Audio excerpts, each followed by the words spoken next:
Hi everyone, all my Sabola army in the house. How are you all? कैसे हैं आप लोग? पहले ये बताओ, how are you all?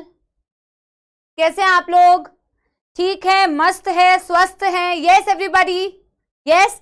और सबसे पहले ये बताओ, ऑडियो वीडियो क्लियर है? ऑडियो वीडियो क्लियर है तो मेरे को सबसे पहले थम्स अप दे देना। सोमू मैम को गुड इवनिंग और मेरे सपोलो को भी good evening, good evening, good evening. ठीक है, एक हफ्ते बाद, एक सप्ताह बाद आपसे मुलाकात हो रही है और ये मुलाकात बहुत खास है क्योंकि आज हमारा सिर्फ पिछले चैप्टर का एक पार्चुरेशन वाला टॉपिक और PYQs रह गए हैं और आज हम बेटा नए चैप्टर की शुरुआत करने जा रहे हैं। बहुत ही शानदार, ये हुई ना बात, बहुत ही बढ़िया, बहुत ही बढ़िया। यानी कि वीडियो क्वालिटी तो बेटा अच्छी हो गई, जब मैम खड़ी हैं तो वीडियो कैसे खराब आ सकती है ना। और ऑडियो भी मैम की ठीक ठाक है, ठीक है, हाँ, तो ऑल गुड है। अभी फिलहाल बेटा हम स्टार्ट करते हैं आज का लेक्चर। ठीक है, मेरे लिए गिरीश गर्म पानी थोड़ा भिजवा देना, ठीक है। हाँ, यस एवरीबॉडी। अच्छा मेरे को बताओ, पढ़ाई करके आए हो? मैंने एक कम्युनिटी पोस्ट डाला था अपने उस पे, क्या बोलते हैं, अपने उस पे, मतलब अपने ऐप पे यार। बहुत सारे बच्चों ने उस पे हेलो हेलो भी कहा था, नमस्ते भी कहा था। एक बच्चा तो बेटा वहां पे मेरे को बोलता है, समाप्ति जी आप आज के क्लास में अगर पिछले उसका चैप्टर का PYQ कराने वाले हो तो फिर चैप्टर नया कैसे लिखा हुआ है? तो उनको जी मैं कहना चाहूंगी जी कि आज हम बेटा एनीवे बेटा, मतलब यार कुछ भी लिखते यार, थोड़ा तो देखा करो लिख क्या रहे हो। ठीक है, जी मतलब भी रिस्पेक्ट ही होता है। तुम मतलब मेरे उस देखो, जी से मैम से रिस्पेक्ट थोड़ी आती है, रिस्पेक्ट तो दिल से आती है। कोई मेरे को मैम बोल के भी हो सकता है कि ना रिस्पेक्ट करता हो, कोई बिना जी बोले भी रिस्पेक्ट कर सकता है। ठीक है जी, ओके जी, ओके जी, ओके जी, चलिए जी, हाँ स्टार्ट करते हैं बच्चों आज की क्लास विथ फुल जोश एंड विथ फुल एनर्जी। ठीक है, आज तो मैम के पास भी बहुत एनर्जी है, मैम के पास हमेशा रहती है, तुम मेरे से थोड़ा सा ले लो यार एनर्जी। ठीक है, और शुरू करते हैं बच्चों आज की क्लास। आई होप कि तुम सब बेटा एकदम तैयार हो मैदान जंग में लड़ने के लिए। ठीक है, तो हम क्या बेटा आज करेंगे, पार्चुरेशन करेंगे जी, ओके जी, एंड PYQ करेंगे जी, ओके जी, ठीक है जी। हाँ, तो PYQ बेटा इरिटेट हो जाएंगे ना, आप लोग भी इरिटेट हो जाएंगे, ज्यादा जी करूंगी तो मेरे को भी आदत पड़ जाएगी जी बोलने की। और one of the very very very very very important chapter for your NEET exam, मतलब ये आज के डेट पे बेटा इतना ज्यादा हॉटस्पॉट हो गया है क्वेश्चंस का, मतलब 2 से 3 क्वेश्चन तो बेटा इस चैप्टर में भी आने लग गए हैं, मतलब equally important like your human reproduction. So do not take this chapter lightly. हालांकि ह्यूमन रिप्रोडक्शन से बिल्कुल आधा ये चैप्टर है, मतलब अगर आप टॉपिक वाइज देखें तो ये चैप्टर जो है लेंथ वाइज देखें तो बिल्कुल ऑलमोस्ट हाफ लेक्चर्स लेगा ह्यूमन रिप्रोडक्शन के कंपैरिजन में, but it is a very important chapter. And like I said, इसके कुछ टॉपिक्स तो ऐसे है बेटा जो बहुत ही एक जनरलाइज टॉपिक है और वो as a even non science student भी इंफॉर्मेशन होना इंपॉर्टेंट है। ठीक है, तो मैं चाहूंगी जी आप लोग जी प्यार से पढ़ाई करें, ठीक है, और प्यार से चैप्टर को सीखें। इस चैप्टर में सीखने के लिए बेटा बहुत कुछ है, ठीक है, तो वो मैं तो सिखाने के लिए आपको हूं ही, लेकिन आपका एटीट्यूड भी बिल्कुल वही लर्निंग एटीट्यूड होना चाहिए। और बेटा उसको करने से पहले पिछली क्लास का हमारा एक टॉपिक जो पार्चुरेशन वाला छूट गया था, हम वो कंप्लीट करेंगे और PYQ करेंगे। ठीक है, अच्छा एक ना पिछली क्लास में एक स्लाइड चली गई थी, मैंने आज जब डाउट सेक्शन मैंने खोला था और डाउट्स लेने के लिए मैंने खोला था तो एक बच्ची ने लिखा हुआ था, मैम एक स्लाइड हमारी पिछली क्लास में आई हुई थी जहां ऐसा कुछ नाम लिखे हुए थे और इनकी ओरिजिन बताई हुई थी, एमनियन, कोरियन और फिर योकसैक और एलेंटॉइस। आपने अगर देखा होगा तो ऐसे कुछ बेटा अभी लिखने की जरूरत नहीं है, ये पिछले क्लास का मैं एक चीज बता रही हूँ और मैंने ऐसे करके नोट डाल के इससे लिखा हुआ था। अगर आप लोगों ने देखा होगा बेटा तो आप देखोगे कि मैंने एक्चुअली में डिस्कस करना भूल गई थी और ये थोड़ा एक्स्ट्रा पार्ट है, ये आपके NCERT में नहीं है, बट 2017 में या 18 में ना एमनियन से क्वेश्चन आ गया था जो आउट ऑफ NCERT था, लेकिन जैसा कि मैंने कहा ये पहले आया हुआ था और एक ही आया था बेटा, उसके बाद कभी ऐसे बेटा आउट ऑफ NCERT क्वेश्चंस नहीं आते हैं। ठीक है, ये जो बेटा लेयर्स लिखी हुई थी ना, इनके ओरिजिन लिखे हुए थे कि ये एक्टोमीजोडर्मल है, ये एंडोमीजोडर्मल है, ये ओरिजिन लिखा हुआ था। आपको बेटा इतना डिटेल में एम्ब्रियोनिक डेवलपमेंट पढ़ना भी नहीं है, इन सारे लेयर्स की फॉर्मेशन देखनी भी नहीं है, इसीलिए मैंने आपको डायरेक्टली वहां पे ओरिजिन नहीं बताया, एक नोट डाल के लिखवा दिया कि क्योंकि इसके ओरिजिन से एक बार सवाल आ गया था, तो बस आप उसको बस थोड़ा सा एक बार लिख लो।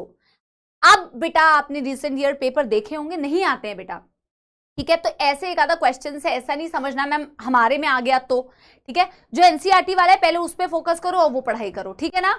Yes yes everybody. यार देखो अब पता है प्रॉब्लम क्या है बेटा, कम्युनिटी पोस्ट कहाँ है। अब अगर मैं ये तुम्हें अभी लेक्चर में समझाऊंगी तो फिर तो बेटा लेक्चर का टाइम बड़ा वेस्ट हो जाएगा, इसीलिए अभी मैं लेक्चर में वो नहीं समझा सकती, मैं कमेंट में कहीं पे समझा दूंगी कहाँ पे है, ठीक है, समझ गए बच्चों, ठीक है। आज बहुत सारे बेटा, हाँ आज बेटा बहुत सारे क्या होने वाले हैं, पोल भी होने वाले हैं आप लोग के, ठीक है। अच्छा पार्चुरेशन वाला टॉपिक स्टार्ट करने से पहले हमने पिछली क्लास में बेटा क्या पढ़ा था, हमने पिछली क्लास में पढ़ा था कि एक बारी बेटा समाप्ति एक्सप्रेस करते हैं, समाप्ति एक्सप्रेस, ठीक है। तो पिछली क्लास में, अरे भाई लिखवा दूं क्या बेटा, ये पिछले जो क्लास हुई है उसकी पीपीटी में ये वाला पॉइंट है, एक बार उसके नोट्स देख लेना, उसके नोट्स में बेटा ये पढ़े होंगे, ठीक है, इनकी ओरिजिन पड़ी होगी, आप देख लेना, पिछले क्लास की पीपीटी में आप जाके देख लेना, नोट फाइल में, नोट्स में डाउनलोड करके। अच्छा बेटा पिछली क्लास में हमने पढ़ा था जो प्लेसेंटा होता है वो एक डिफ्यूजन मेम्ब्रेन की तरह काम करता है और एक एंडोक्राइन ग्लैंड की तरह भी काम करता है। आपने उसके बहुत सारे हार्मोन्स पढ़े थे बच्चों, जिसमें से कुछ तो ऐसे हैं जो कई गुना बेटा प्रेगनेंसी के दौरान बहुत ज्यादा अमाउंट में बढ़ भी जाते हैं फीमेल की बॉडी के अंदर। प्लेसेंटा के थ्रू बेटा बेबी को सारा नरिशमेंट, न्यूट्रिशन और उसके बेटा जितने भी वेस्ट प्रोडक्ट है वो रिमूव भी होता है। प्लेसेंटा बनाने में क्या सिर्फ मदर का रोल होता है, क्या सिर्फ बेबी का रोल होता है, नहीं बेटा ये दोनों का कंबाइंड रोल होता है। फीटस में जो ट्रोफोब्लास्ट होती है उसका, ट्रोफोब्लास्ट का एक हिस्सा कोरियन नाम का एक स्ट्रक्चर बनाता है फिंगर लाइक प्रोजेक्शन, जो कि यूटेराइन टिश्यू के साथ में बेटा ऐसे करके इंटरडिजिटेट कर जाता है, मतलब कि ट्रोफोब्लास्ट भी फिंगर लाइक प्रोजेक्शन बनाता है, मदर का एंडोमेट्रियम भी एक्चुअल में बेटा फिंगर लाइक प्रोजेक्शंस बना के दोनों आपस में इस तरीके से जॉइंटली इंटरडिजिटेट होके प्लेसेंटा बनाते हैं, यानी दोनों कंट्रीब्यूट करता है। अगर आप देखो तो बच्चा और प्लेसेंटा के बीच में एक कॉर्ड होती है जिससे दोनों कनेक्टेड होते हैं, that cord is called as umbilical cord. इसमें 2 अम्बिलिकल आर्टरी और 1 अम्बिलिकल वेन भी होते हैं, 100% फीटल ब्लड होता है, और बेटा ये जो अम्बिलिकल कॉर्ड है यही मीडिएटर होता है प्लेसेंटा और बेबी के बीच में, जिसे कट भी किया जाता है जब बेबी का बर्थ होता है तो, राइट। जब बेटा एम्ब्रियोनिक डेवलपमेंट होती है तो मैंने गेस्टेशन पीरियड आपको कुछ लिखवाया था बेटा, राइट। गेस्टेशन पीरियड मैंने आपको समझाया था कि अगर आपसे, जैसे हम 36 वीक्स 9 महीने के अकॉर्डिंग तो बोलते ही हैं, मैंने आपसे बोला था from the time of fertilisation पूछेंगे तो आप क्या बोलोगे, from the time of gestation पूछेंगे तो आप क्या बोलोगे, from the time period of last menstrual cycle पूछेगा तो क्या बोलोगे। पर किसी को ज्यादा कोई कंफ्यूजन नहीं थी, मैंने डाउट्स में भी देखा था, इट वाज मोर और less clear to you guys, ठीक है, कि कैसे करके कैलकुलेशन किया जाता है।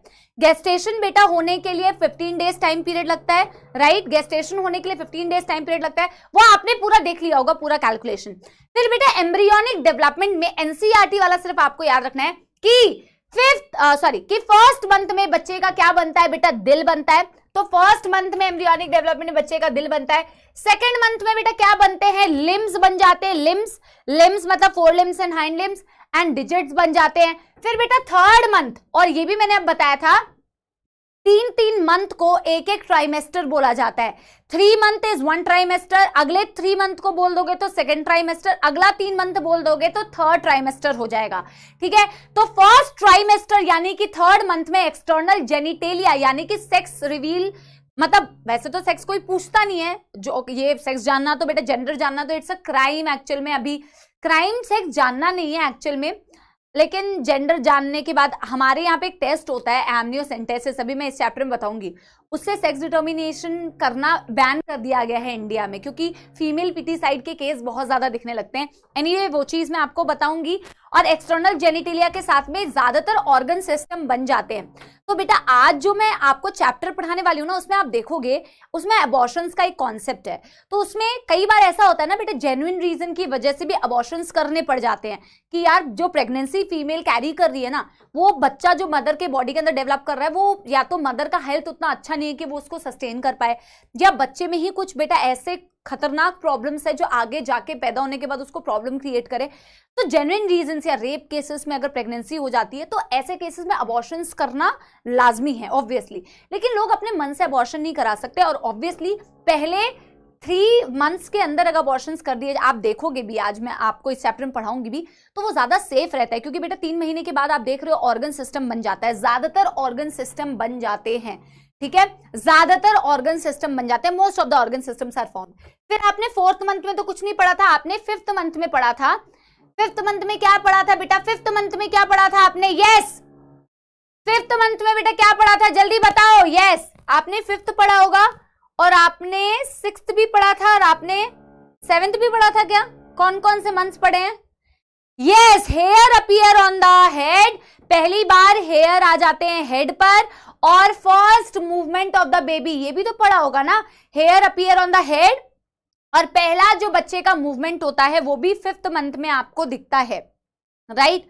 आपने 6 मंथ्स भी पढ़ा था बेटा, आपने शायद 7 मंथ्स नहीं पढ़ा है या 6 मंथ्स नहीं पढ़ा है। कौन सा मंथ बेटा आपने नहीं पढ़ा है ये बता दो। हाँ, पहले तो बेटा क्या 7th नहीं पढ़ा है ना, अप टू 6th ही पढ़ा है ना। हाँ, यही मुझे लग रहा है कि 5th मंथ में तो बेटा hair appear on the head है और first movement of the baby है। फिर 6th मंथ में बेटा क्या है? All over the body hair आ जाते हैं, आई लैशेस आ जाते हैं, आईलिड सेपरेट हो जाते हैं, राइट। दैट इज बेटा दैट इज 6 मंथ्स, ठीक है। यस, ठीक है, डन डन डन बेटा, डन डन डन। अब बेटा आज हमें करना है पार्चुरेशन, एक बारी फटाफट से इसे कवर करो, फटाफट से बेटा इसे कवर करो, फटाफट से इसे कवर करो। पार्चुरेशन का मतलब होता है, पहली बात, पार्चुरेशन का मतलब क्या होता है? Birth of baby, birth of baby. अच्छा बेटा एक चीज मैं आपको बताती हूं, अगर आप एनसीईआरटी खोल के देखोगे तो एनसीईआरटी में पार्चुरेशन के लिए एक यहां पे लिखा हुआ है फीटल इजेक्शन रिफ्लेक्स और एक न्यूरो एंडोक्राइन मैकेनिज्म समझाई हुई है, बट एनसीईआरटी ने बहुत अच्छे से बेटा इसको एक्सप्लेन नहीं किया हुआ है। लेकिन अगर आपको पूरा कॉन्सेप्ट समझना है बेबी बर्थ का, तो आपको बेटा ये वाला फ्लो चार्ट जरूर याद रखना है जो मैं आपको बता रही हूं। फिर मैं आपको eight the end of the day NCERT से तो रीड कराऊंगी बेटा, ठीक है, मैं एनसीईआरटी से आपको कराऊंगी ही रीड, तो ऐसी दुख दर्द वाली कोई बात नहीं है, बट बेटा कॉन्सेप्ट हार्मोन्स का पता होना बहुत ज्यादा जरूरी है, ठीक है, बहुत ज्यादा जरूरी है, ठीक है ना। यस, देखो पार्चुरेशन मतलब बर्थ ऑफ बेबी, यानी कि बच्चा अब बेटा बाहर आने के लिए, इस दुनिया में आने के लिए तैयार है, राइट। एनसीईआरटी कहती है it's a complex neuro endocrine mechanism. NCERT क्या कहती है कि parturition is a neuro endocrine mechanism, मतलब कि इसमें न्यूरॉन्स का रोल और इसमें बेटा हार्मोन्स का रोल, दोनों का रोल है। एब्सोल्युटली बेटा, according to NCERT it's a neuro endocrine mechanism. Neuro मतलब नर्वस सिस्टम और एंडोक्राइन मतलब हार्मोनल, दोनों तरीके से बेटा न्यूरो एंडोक्राइन मैकेनिज्म के थ्रू बेटा बच्चे का जन्म होता है, और इसको फीटल इजेक्शन रिफ्लेक्स कहते हैं। क्यों कहते हैं वो मैं अभी आपको समझाऊंगी, क्यों कहते हैं वो मैं अभी आपको समझाऊंगी, why it is called as fetal ejection reflex, ठीक है। अभी देखो, ठीक है, अभी देखो बेटा, बच्चा जैसे फुल्ली डेवलप हो जाता है तो ऐसा क्या हो रहा होता है, देखो जब तक बच्चा ग्रो कर रहा है तब तक बेटा उसके ऑर्गन्स डेवलप कर रहे हैं, प्लेसेंटा वेल डेवलप्ड है, बहुत अच्छी तरीके से ग्रो करता है। लेकिन by the end of pregnancy बेटा, एंड ऑफ प्रेगनेंसी आते आते प्लेसेंटा वीक होता जा रहा है। क्या हो रहा है बेटा? Placenta weak. अब बेटा ऑब्वियस सी बात है, जब प्रेगनेंसी को मेरे को मेंटेन करना है तो मेरे को प्रेगनेंसी हार्मोन को हाई रखना पड़ेगा, दैट इज प्रोजेस्टेरोन। और मेरे को हाई नहीं रखने का है बेटा, जो ऑफ कोर्स बॉडी का रूल है कि प्रेगनेंसी हार्मोन प्रेगनेंसी के वक्त में बहुत ज्यादा रहेगा, एंडोमेट्रियम की जरूरत है, तो प्रोजेस्टेरोन का बहुत हाई लेवल मेंटेन रहता है, because that is the hormone which will maintain the endometrium. But now because the baby is fully grown, fully develop, now it needs to come out, placenta weak होगी। Placenta weak होगी तो सबसे पहले progesterone का level drop करता है, ठीक है। देखो अभी क्या हो रहा है, मैं क्या बोल रही हूं कि पार्चुरेशन का वक्त आ रहा है, तो मैं इसका फ्लो चार्ट बता रही हूं, ठीक है, मैं इसका पूरा ये फ्लो चार्ट आपको बता रही हूं। तो आप फ्लो चार्ट इस तरीके से लिख सकते हैं कि सबसे पहली चीज क्या हो रही है, placenta is becoming week, placenta is becoming week. जैसे ही प्लेसेंटा वीक होता है बेटा तो किसका लेवल ड्रॉप हो जाता है? प्रोजेस्टेरोन का लेवल ड्रॉप हो जाता है। प्रोजेस्टेरोन का लेवल जो हो जाता है ड्रॉप हो जाता है, ठीक है। ऑफ कोर्स, क्योंकि अब तुम्हें प्रोजेस्टेरॉन चाहिए भी नहीं, तो प्रोजेस्टेरॉन का लेवल धीरे धीरे ड्रॉप होगा, धीरे धीरे ड्रॉप होगा, तभी बेटा ये इनिशिएट कर रहा है कि अब बच्चा बाहर आने को तैयार है। मैंने आपको प्लेसेंटा का एक हार्मोन बताया था, कॉर्टिकोट्रोफिक रिलीजिंग हार्मोन बताया था बेटा, मैंने आपको CRH नाम का एक हार्मोन बताया था, कॉर्टिकोट्रोफिन रिलीजिंग हार्मोन। जैसे ही प्लेसेंटा वीक होती है, प्रोजेस्टेरॉन का लेवल ड्रॉप करता है, वैसे ही बेटा प्लेसेंटा स्टार्ट सिक्रीटिंग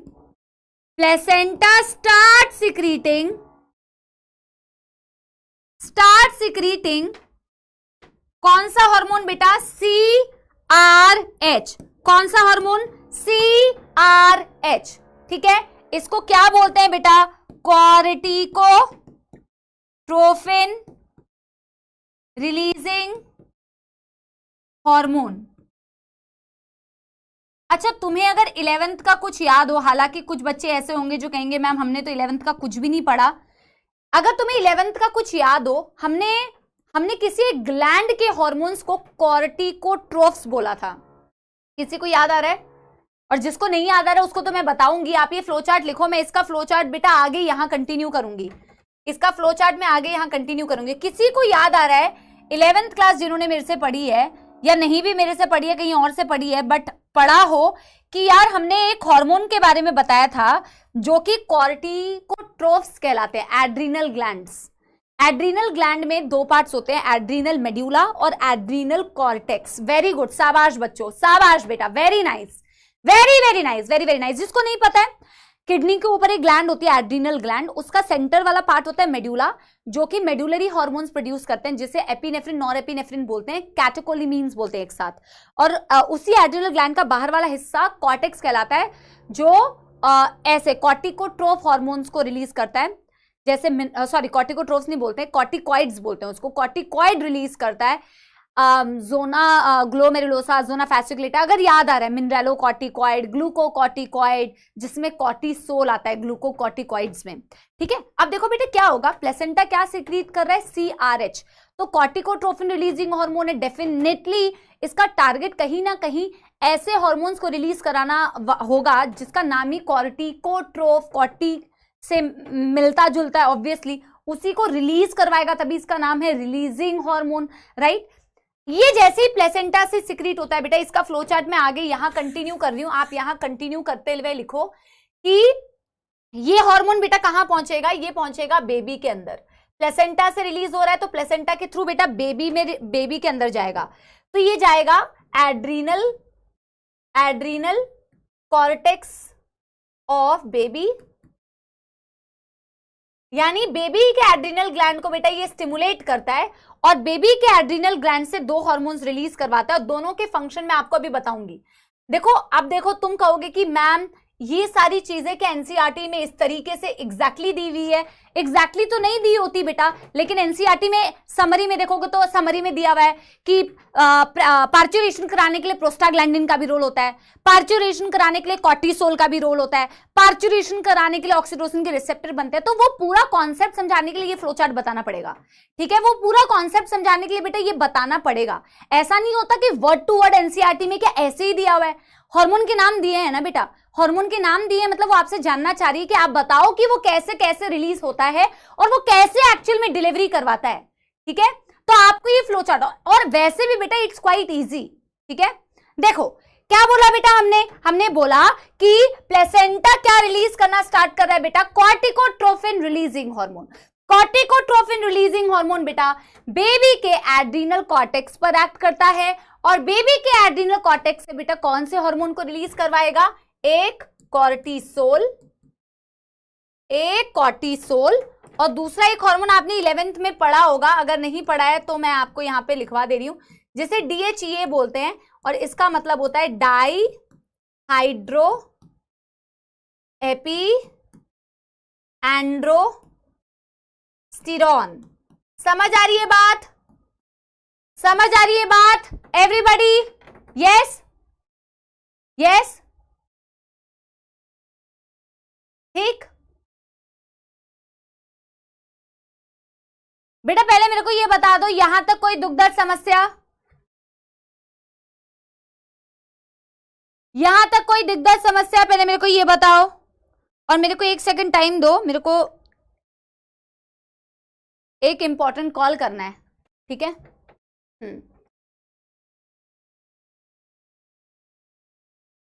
पक्की बात? ये पूरा फ्लो चार्ट क्या हुआ, ये आपको समझ में आया ना बेटा?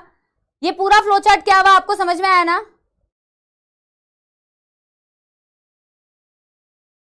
हेलो राहुल? हाँ राहुल, मैं लक्ष्य नीट की क्लास में हूँ, और मेरी क्लास में अगर चैट्स में कुछ लोग कोई भी बकवास कर रहा है उसको तुरंत ब्लॉक करो, वैसे ब्लॉक हो कोई वापस से अनब्लॉक ना हो। नाम बहुत सारे नाम है, अभी मेरे नाम तो आपको नहीं बता पाऊंगी इंडिविजुअली, आप प्लीज चैट पे जो भी हैं, हाँ उनको बोलो चैट्स पे बिल्कुल रेगुलेशन रखे। मैं चैट्स ऑफ नहीं करना चाहती क्योंकि बाकी बच्चे पढ़ रहे हैं, but I don't want any nonsense in the class. हाँ ठीक है, okay, thank you, thank you, ठीक है, ओके। हाँ जी बेटा, तो क्या हुआ बेटा? देखो प्लेसेंटा वीक हुई, प्लेसेंटा देखो पता क्या होता है बेटा, मैं अर्जुना में भी ना चैट्स ऑफ करा देती हूँ, फिर मैं चैट्स ऑफ करके पढ़ाती हूँ ना, तो मेरे को थोड़ी फील ही कम आती है जब मैं क्लास आती हूँ, इतने दिनों बाद आपसे मिलती हूँ। तो यार बाकी 95% बच्चों का क्या बेटा, क्या उसका उनका मतलब गलती है कि मैं उनके चैट्स ऑफ करा दूं या मैं आपसे कॉन्वर्जेशन ना करूं? जब तक 2 वे नहीं होता है ना, अंदर से फील ही नहीं आती, मजा नहीं आता। मेरे पास ऑप्शन है कि मैं चैट डिसेबल कर दूं, पर मैं नहीं करना चाहती यार, कुछ इन गधों की वजह से। सीरियसली, मतलब sick minded people, I just feel why, from where they have come, what kind of मतलब thinking they are developing, what do they listen, अपने आसपास क्या सुनते हैं, अपने सच में अपने माँ बाप का ही नाम खराब कर रहे हैं यार वो। ठीक है, तो मेरे मतलब ठीक है, चलो एनीवे बेटा, उतना मैं ध्यान नहीं देना चाहती तो मैं ध्यान नहीं दूंगी। वापस आओ बेटा, मैंने अपना काम कर दिया, मेरे को उस पर बेटा टाइम वेस्ट नहीं करना। सुनो यहाँ पे, प्लेसेंटा बेटा वीक हो गया, प्लेसेंटा वीक हुआ तो प्रोजेस्टेरॉन लेवल बेटा ड्रॉप हो गया, प्रोजेस्टेरॉन लेवल ड्रॉप हुआ, और बेटा प्लेसेंटा स्टार्ट सीक्रेटिंग एक हार्मोन जिसे तुम बोल रहे हो कॉर्टिकोट्रोफिन रिलीजिंग हार्मोन। ठीक है, कॉर्टिकोट्रोफिन रिलीजिंग हार्मोन बेटा फीटस, ये याद रखना है, बेबी मत लिखो, बेबी अभी बेबी हुआ नहीं है, क्या बोल रहे हैं अभी हम, फीटस, बेबी अभी नहीं बोलेंगे, फीटस साइंटिफिकली ज्यादा करेक्ट है। ठीक है, तो फीटस के बेटा एड्रीनल ग्लैंड पर जाता है और एड्रीनल कॉर्टेक्स से कॉर्टिसोल और डाईहाइड्रोएपीएंड्रोस्टेरॉन सिक्रीट करवाना चालू करता है। कॉर्टिसोल का बेटा क्या काम होता है, वैसे इसकी डिटेलिंग मैं आपको नहीं बता रही हूं, बट आपको पता है जब तक तो बेबी बेटा बच्चे के मैं बोल रही थी, जब तक बेबी बच्चे के यूट्रस में था, बच्चे के यूट्रस में तो था नहीं बेटा, जब तक बेबी किसके यूट्रस में था, मम्मा के यूट्रस के अंदर था, तब तक तो उस भाई साहब को या बहन जी को अपने बेटा सपोला या सपोली को अपने लंग्स का तो इस्तेमाल करना नहीं पड़ रहा था, एकदम मजे में बेटा अंदर बेटा मजे कर रहे थे, लाते मार रहे थे, घुसे मार रहे थे, मजे कर रहे थे बेटा। फिर अब कठिन दुनिया में आए, डॉक्टर बनने के लिए प्रिपरेशन तैयार, कहाँ पता था फिर, नहीं तो बेटा वूम से निकलते ही नहीं, तुम पता होता ना ऐसा स्ट्रगल है तो वूम के अंदर ही रह जाते।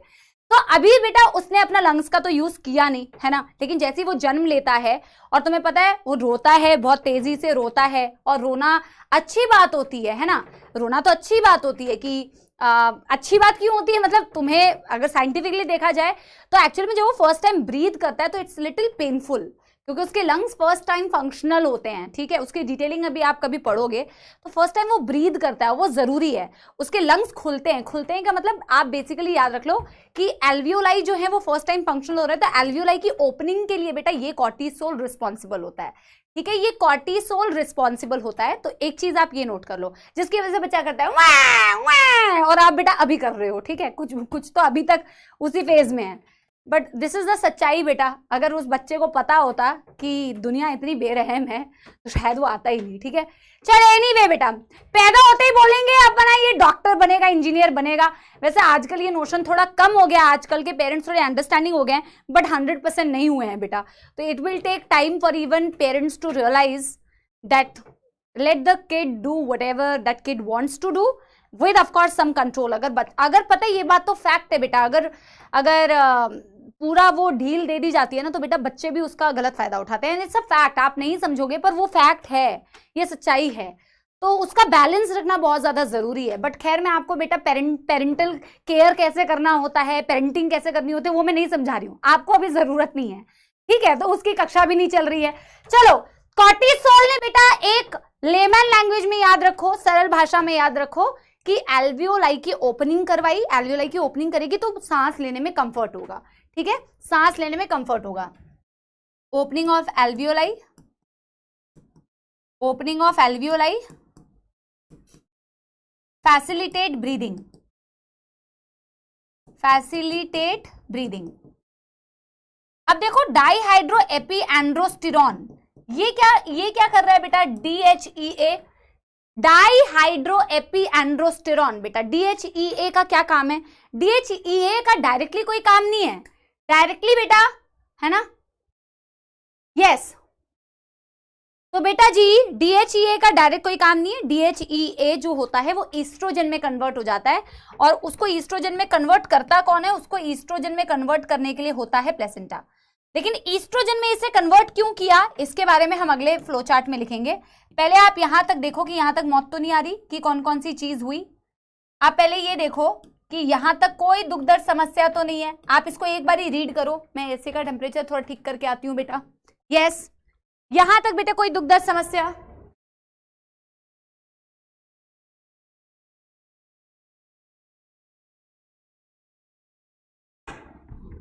Yes, any problem, any problem, any problem बच्चा पार्टी, देख लिया बेटा, यहां तक देख लिया ना, यहां तक कोई प्रॉब्लम तो नहीं हो रही कुछ समझने में, करेक्ट है। अब ईस्ट्रोजन क्या करेगा ये समझना है हमें, ठीक है। ईस्ट्रोजन क्या करेगा, ईस्ट्रोजन बेटा एक सबसे इंपॉर्टेंट काम करता है। आपने लेबर पेन सुना है ना बेटा, लेबर पेन, लेबर पेन आपने सुना है ना, एक्चुअल में कॉन्ट्रैक्शंस, और देखो दो, या तो सिजेरियन आपने सुना होगा या तो नॉर्मल डिलीवरी आपने सुनी होगी। और नॉर्मल डिलीवरी का मतलब क्या है, बर्थ कैनाल के थ्रू बेबी बाहर आता है, उसका हेड जो है बर्थ कैनाल के थ्रू बाहर आता है, that is through the cervical canal plus vagina, right, उसके थ्रू उसका हेड बाहर आता है, राइट। ये नॉर्मल डिलीवरी है, नॉर्मल प्रोसीजर जो होती है। अब उसके लिए बेटा कॉन्ट्रैक्शंस होना जरूरी है। अभी तक बच्चे का बर्थ नहीं हुआ है, अभी तक उसको जन्म देने के लिए कौन कौन सी चीजें हो रही है हार्मोनल में, ये बता रही हूं, ठीक है। मैंने एक बहुत ही इंपॉर्टेंट हार्मोन अभी बताया जिसका बेटा बहुत ही तगड़ा रोल होगा, जिसका बहुत ही इंपॉर्टेंट रोल होगा बच्चे के जन्म में, that is oestrogen, that is oestrogen, ठीक है। आपने सुना है लेबर पेन, लेबर पेन बेटा जिन फीमेल्स को लेबर पेन नहीं भी आता है, अच्छा पहले कई फीमेल्स ज्यादातर ट्राई करती हैं for the normal delivery, normal procedure. अभी अगर लेबर पेन इंड्यूस नहीं हो रहा है, आपका पूरा गेस्टेशन टाइम पीरियड हो गया है पर लेबर पेन नहीं हो रहा है, तो कुछ आपने सुना है कि कुछ इंजेक्शंस दिए जाते हैं लेबर पेन इंड्यूस करने के लिए, इंड्यूस करने के लिए मतलब कि उसको लेबर पेन आए उसके लिए इंजेक्शंस दिए जाते हैं। तो ऑक्सीटोसिन का नाम बहुत सारे बच्चे कह रहे हैं, वेरी वेरी नाइस, ऑक्सीटोसिन का नाम बहुत सारे बच्चे कह रहे हैं। तो ऑक्सीटोसिन डेफिनेटली बेटा बहुत इंपॉर्टेंट बर्थ हार्मोन इसको बोलते हैं। ऑक्सीटोसिन एक्चुअल में यूट्रस के मसल्स यानी मायोमेट्रियम वाली लेयर को कॉन्ट्रैक्ट करवाता है, कॉन्ट्रैक्ट करवाता है, कॉन्ट्रैक्ट करवाता है, जिससे एक्चुअल में बेटा बच्चे की जन्म को होने में that is going to facilitate the birth of baby, right, oxytocin. अब ऑक्सीटोसिन अगर बेटा मायोमेट्रियम, यूट्रस की मायोमेट्रियम, एंडोमेट्रियम में क्या हुई थी इंप्लांटेशन, मायोमेट्रियम में स्मूथ मसल्स, उसमें अगर कॉन्ट्रैक्शंस करवाने तो ऑक्सीटोसिन को उस पर एक्ट करना है। ईस्ट्रोजन एक्चुअल में ऑक्सीटोसिन के रिसेप्टर्स को बनवाता है, क्योंकि ऑक्सीटोसिन के रिसेप्टर्स नहीं होंगे तो फिर बेटा ऑक्सीटोसिन एक्ट कैसे करेगा। तो ये जो DHEA से बेटा क्या बने, DHEA से जो ईस्ट्रोजन बना, जो प्लेसेंटा ने बनाया, ईस्ट्रोजन का एक काम है ऑक्सीटोसिन के लिए रिसेप्टर्स बनाना और दूसरा काम है प्रोस्टाग्लैंडिन्स का सिक्रीशन करवाना। प्रोस्टाग्लैंडिन्स भी कॉन्ट्रैक्शंस के लिए रिस्पॉन्सिबल होते हैं। मेरी बात समझ आई। रिलैक्सिन का अभी मैंने काम नहीं बताया बेटा, रिलैक्सिन तो प्यूबिक सिम्फाइसिस को वो करती है, रिलैक्स करती है जिससे इजी पैसेज हो। प्रोस्टाग्लैंडिन का भी काम यही होता है, कॉन्ट्रैक्शंस, प्रोस्टाग्लैंडिन का भी काम कॉन्ट्रैक्शन है। तो ये यूट्रस की वॉल से प्रोस्टाग्लैंडिन भी रिलीज करवाती है और ये ऑक्सीटोसिन के रिसेप्टर्स भी बनवाती है, ठीक है। तो मैं पहले इसके फंक्शन यहां पे लिख दे रही हूं, मेक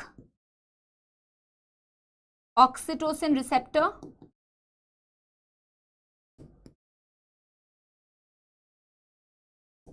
और दूसरा काम मैं लिख दे रही हूं, helps in release of prostaglandin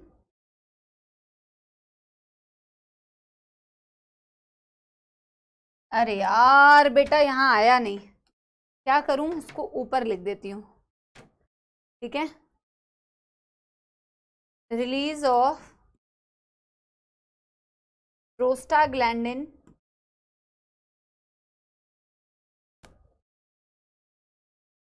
from uterine wall.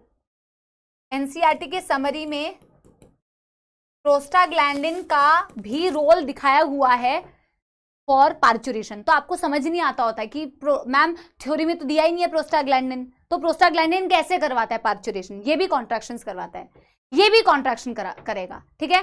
Okay Satyam, yes, done done done done. Prostaglandin is a local hormone बेटा, ये भी कॉन्ट्रैक्शंस करवाने के लिए रिस्पॉन्सिबल होता है। Done done done done. अब सारा खेल किसका है बेटा? अब सारा खेल ऑक्सीटोसिन का है। अब सारा खेल ऑक्सीटोसिन का है। अब पूरा खेल ऑक्सीटोसिन का है, जिसे फीटल इजेक्शन रिफ्लेक्स कहेंगे। रिफ्लेक्स क्यों कहते हैं अभी देखेंगे आप। पूरा खेल ऑक्सीटोसिन का है, ठीक है। डन डन डन डन, यहां तक डन डन डन डन, पक्की बात कर लिया ना बेटा। मैं वो इंजेक्शन वाली भी बात अभी आपको समझाऊंगी कि कौन से इंजेक्शंस देते हैं, ठीक है, फीमेल को।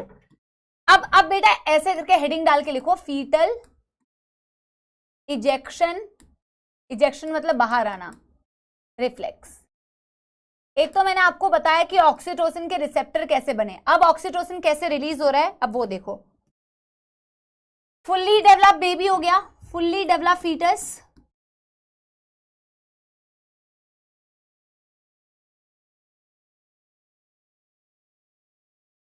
ये क्या करेगा बेटा? सिग्नल्स, न्यूरॉन्स के थ्रू सिग्नल दे रहा है किसको? मदर के पिट्यूटरी को। क्या रिलीज करेगी मैटरनल पिट्यूटरी? वो हार्मोन जो हाइपोथैलेमस का इसने स्टोर करके रखा था, ऑक्सीटोसिन, जिसे बर्थ हार्मोन कह रहे हैं। ऑक्सीटोसिन के रिसेप्टर तो बन ही चुके हैं। ऑक्सीटोसिन क्या करेगा? Acts on uterine muscles, uterine muscles. Uterine muscles कहां पे प्रेजेंट है बेटा? मायोमेट्रियम में, यूट्रस के मायोमेट्रियम में। इससे क्या होगा बेटा? इससे होंगे कॉन्ट्रैक्शंस। और ज्यादा कॉन्ट्रैक्शंस कब होंगे? जब बेटा कॉन्ट्रैक्शंस होने चालू होते हैं ना, जैसे ये कॉन्ट्रैक्शन होना चालू हुआ, ठीक है, अभी विग्रस कॉन्ट्रैक्शन नहीं हुए, अभी कॉन्ट्रैक्शन होना चालू हुआ। कैसे चालू हुआ? बच्चा पूरा डेवलप हो गया था, वो सारा प्रोसीजर हो गया है। अब बेटा सिग्नल मदर के पिट्यूटरी को जा रहा है कि अब ऑक्सीटोसिन के रिसेप्टर बन चुके हैं, अब तुम ऑक्सीटोसिन रिलीज करवाना चालू करो। बेटा आप हेडिंग डालो, कंटिन्यू करके लिखो, लेकिन हेडिंग फीटल इजेक्शन रिफ्लेक्स डालो, ठीक है। ऑक्सीटोसिन रिलीज हुआ, उसने यूट्रस की मसल्स पर एक्ट किया, यूट्रस इनिशियल कॉन्ट्रैक्ट करना चालू हुई। और ज्यादा ऑक्सीटोसिन कब रिलीज होगा? जब मसल्स यूट्रस की कॉन्ट्रैक्ट करती है। ये बेटा क्या करेगी? ये कॉन्ट्रैक्शंस फर्दर सिग्नल देगी अगेन मदर के पिट्यूटरी को। कॉन्ट्रैक्शन हुई, उसने फिर मदर के पिट्यूटरी को बोला और ऑक्सीटोसिन बनाओ, और ऑक्सीटोसिन बना, और मायोमेट्रियम पर एक्ट किया, और कॉन्ट्रैक्शंस हुए, और कॉन्ट्रैक्शंस हुए, और ऑक्सीटोसिन रिलीज हुआ, और कॉन्ट्रैक्शंस हुए, और ऑक्सीटोसिन रिलीज हुआ। It's a cycle. समझ आ रही है बात? समझ आ रही है बात? तो इन्हीं कॉन्ट्रैक्शंस ने क्या किया बेटा? फर्दर सिग्नल्स मैटरनल पिट्यूटरी,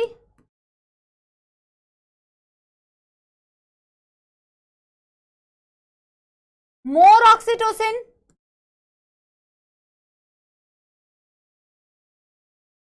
जितना ज्यादा ऑक्सीटोसिन उतने विगरस कॉन्ट्रैक्शंस, जितने ज्यादा विगरस कॉन्ट्रैक्शंस, उसी से क्या होगा बेटा? धीरे धीरे पार्चुरेशन या चाइल्ड बर्थ। आपको पार्चुरेशन के कोई स्टेप्स नहीं पढ़ने हैं बेटा, आपकी एनसीईआरटी में नहीं दिए हुए हैं। डायलेशन फेज, ये फेज, वो फेज, आपको नहीं पढ़ना है, वो आपको नहीं पढ़ना है, ठीक है, ठीक है। समझ आ रही है बात? और ऑफ कोर्स रिलैक्सिंग का फंक्शन आप लिख चुके हैं।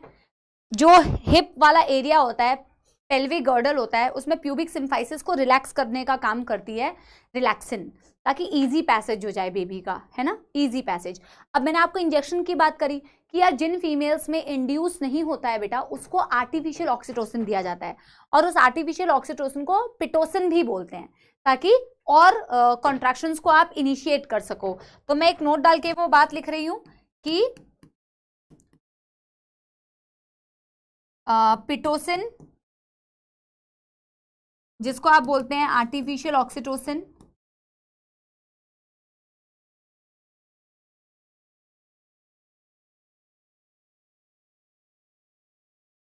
given to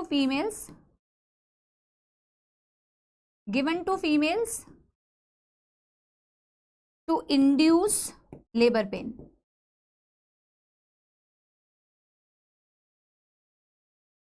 समझ आ गई बेटा बात? This is the very important topic. अब मैं आपको एनसीईआरटी से स्टोरी वाला पार्ट वो कर दे रही हूँ, ठीक है? थैंक यू आर्यन बेटा। यस यस,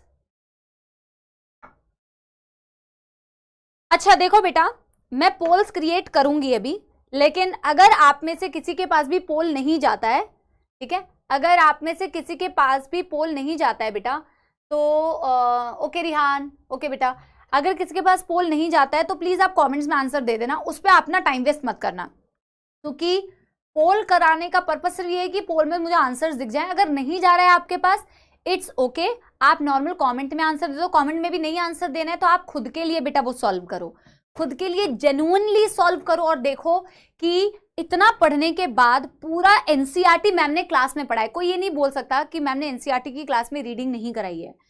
और बेटा आप बाद में टीचर को ब्लेम कर देते हो कि टीचर ने नहीं पढ़ाया होगा, टीचर ने नहीं पढ़ाया होगा। हम अपने तरफ से फुल एफर्ट्स करके मैंने आपको हर एक चीज बताने की कोशिश की है, हर एक diagram, animation, 3D notes, NCERT, अब उसके बाद के भी नोट्स, मतलब I have tried to give you most of the things. अब आप अपनी एनालिसिस करो कि आप किस तरीके से अप्लाई कर पा रहे हो सकता है कि कई लोगों का बहुत अच्छे से रिवाइज ना हुआ हो, फिर भी इट्स ओके, आप जेन्युइनली अटेम्प्ट करो PYQs को और आप देखो कि कितने बन पा रहे हैं। हाँ, मेरे लिए पानी भिजवा देना थोड़ा, ठीक है? यस, ठीक है एवरीबॉडी, तो शुरू करें बच्चों, ठीक है? मैं अर्जुनास को भी बेटा पिछली क्लास में थोड़ा वो डिमोटिवेटेड थे, मैं उनको भी ये बोल रही थी कभी टेस्ट में नंबर कम आ जाते हैं, इट्स ओके, ठीक है यार, कभी लाइफ में ऊपर नीचे चलता रहता है, लाइफ ऐसे ऐसे स्मूथ नहीं चलती है बेटा, और ऐसे ही नहीं चलती है बेटा, सिर्फ ऐसे ही नहीं चलती है, इट्स ओके, गलतियां करो, गलतियां करना आम बात है, नॉर्मल बात है यार, पेपर में गलतियां होती है, जिंदगी में गलतियां होती हैं, it's okay. What is not okay is not to learn from your mistakes। अगर आपने अपनी गलतियों से सीखा नहीं तो वो बहुत बड़ी गलती होती है, ठीक है? गलतियां करना इज ओके, एब्सोल्युटली ओके बेटा, अपने मिस्टेक से लर्न करो, क्लास में गलतियां करो, ओके यार, नीट के पेपर में गलती ना हो उसी के लिए ये प्रिपरेशन चल रही है। तो बेटा चलो यार शुरू करें क्या यार, शुरू करते हैं बेटा। सबसे पहले मैं ईयर 2023 के मैं 2 क्वेश्चंस तो आपको करा चुकी थी, तो वो तो तुम्हें बोनस मिल जाएगा। 2023 के बेटा हम सबसे पहले क्वेश्चंस करेंगे, और 5 साल के करेंगे, पिछले 5 साल के, ठीक है? और रिवाइज करने का मैं तरीका बताऊंगी नया चैप्टर स्टार्ट करने से पहले, ठीक है? बहुत ही शानदार। अरे एक बच्चा कह रहे हैं लैक्टेशन, अरे भाई एक्सक्यूज मी जी, मिस्टर जी और मिस जी, आपने शायद क्लास लेट ज्वाइन किया है। लैक्टेशन हमने मेमोरी ग्लैंड के साथ ही पढ़ लियो है जी, ठीक है? हाँ चलो, सबसे पहले बेटा क्या स्टार्ट करेंगे? 2023 के सबसे पहला सवाल ऑन योर स्क्रीन। पोल हमने बेटा 60 सेकंड का, अरे नेटवर्क एरर आ गया यार। 2023 का पहला सवाल आप लोग के स्क्रीन पर ये रहा, ठीक है? Vas deferens receives a duct from seminal vesicle and open into, अब sorry मैं सामने आके बाल बना रही हूं, and open into urethra as the ejaculatory duct। हाँ, cervix, cavity of cervix is called cervical canal which along with the vagina forms birth canal। Correct statement क्या है? करेक्ट स्टेटमेंट क्या है? दोनों स्टेटमेंट करेक्ट है, ये क्लास में discuss भी हुआ था ये क्लास में डिस्कस भी हुआ था। ऑप्शन सी कर दें, ऑप्शन सी कर दें। शो रिजल्ट करें, पोल का रिजल्ट आया कि नहीं आया, पोल का रिजल्ट आया कि नहीं आया। आता ही नहीं है यार पोल का रिजल्ट। भाई तुम्हें तो पता है ना, कैविटी और cervix is called cervical canal. अब मैं इनको बुलाती हूँ जो हमें पोल करने के लिए हमेशा बोलते हैं, और पोल में बेटा मौत ही आती है यार। गिरीश, कौन हमारे पोल को कौन देख रहा है? Please please call that respected sir और मैम, क्योंकि हमारे पोल्स चल नहीं रहे हैं। यस, बुला ले एक बारी, बुला ले फटाफट से। हाँ तो बेटा आप देखो यार, आपके पास पोल आया हो ना आया हो, तुम्हारे पास कंटेंट तो गया है ना बेटा, आंसर दे सकते हो ना। अपने आप को नंबर दो बेटा, पोल को मारो गोली, डिश के आऊं। ठीक है, चलो हम क्या करते हैं, आपको ये बात पता है ना, कैविटी और सर्विक्स से सर्वाइकल कैनाल विजाइना के साथ में बेटा ये बर्थ कैनाल फॉर्म करता है। वास्ट डिफरेंस बेटा सेमाइनल वेसिकल से रिसीव करके इजैकुलेटरी डक्ट बनाता है जो यूरेथ्रा में ओपन होता है। हमें मिल चुके हैं बेटा 4 नंबर, आपको भी मिल चुके होंगे। कोई बात नहीं बेटा, पोल तो आया नहीं। अब हम अगला क्वेश्चन का पोल कराने की कोशिश करते हैं। अब तो बेटा ये सेकंड्स भी सिलेक्ट नहीं हो रहा है। ठीक है, बहुत ही शानदार। Check your internet connection. हमारा इंटरनेट तो ठीक है, आप ही का ठीक नहीं है। अच्छा, which of the following statements are correct regarding female reproductive cycle? In non primate female, in non primate female, देखो स्टार्ट ही नहीं हुआ बेटा, क्या ही हो रहा है ये। In non primate female mammal cycle changes, in non primate mammal cyclical changes during reproduction is called oestrous cycle. ये बात बिल्कुल सही है, नॉन प्राइमेट में ईस्ट्रस बोलते हैं। First menstrual begin at puberty, it is called menopause. Menopause नहीं, meno क्या कहते हैं, मीनार्क। मैं बोलना थी मेनो स्टार्ट, मीनार्क कहते हैं। Lack of menstruation may be indicative, may be indicative of pregnancy, ये बात सही है। डेफिनेटली इंडिकेटिव ऑफ प्रेगनेंसी गलत है, but may be indicative of pregnancy correct है। Cyclic menstruation extends between menarche and menopause, ये बात भी बिल्कुल सही है। यानी A C D ओनली। बहुत शानदार, ये सारे बच्चों को हम पहले भी करा चुके हैं। तो हमें बेटा 2 क्वेश्चंस 2023 के हमारे सही हो गए। 2023 का ही तीसरा सवाल है। अच्छा, असर्शन रीजन को रीड बिल्कुल ध्यान से करना, रीड बिल्कुल ध्यान से करना। सॉल्व कैसे करना होता है, आपको एक स्टेटमेंट दिया हुआ है असर्शन, आपको एक दिया हुआ है स्टेटमेंट रीजन। पहला ऑप्शन आंसर तब होगा जब असर्शन सही है बट जो सेकंड स्टेटमेंट रीजन है वो गलत है। सेकेंड आंसर तब होगा जब बेटा असर्शन गलत है बट रीजन सही है। थर्ड आंसर कब होगा बेटा, जब असर्शन रीजन सही है और जो रीजन दिया हुआ है वो पहले स्टेटमेंट को करेक्ट तरीके से एक्सप्लेन कर रहा है, तो थर्ड आंसर है। और फोर्थ आंसर तब होगा बेटा जब असर्शन रीजन सही है बट रीजन जो है वो असर्शन का करेक्ट एक्सप्लेनेशन नहीं है।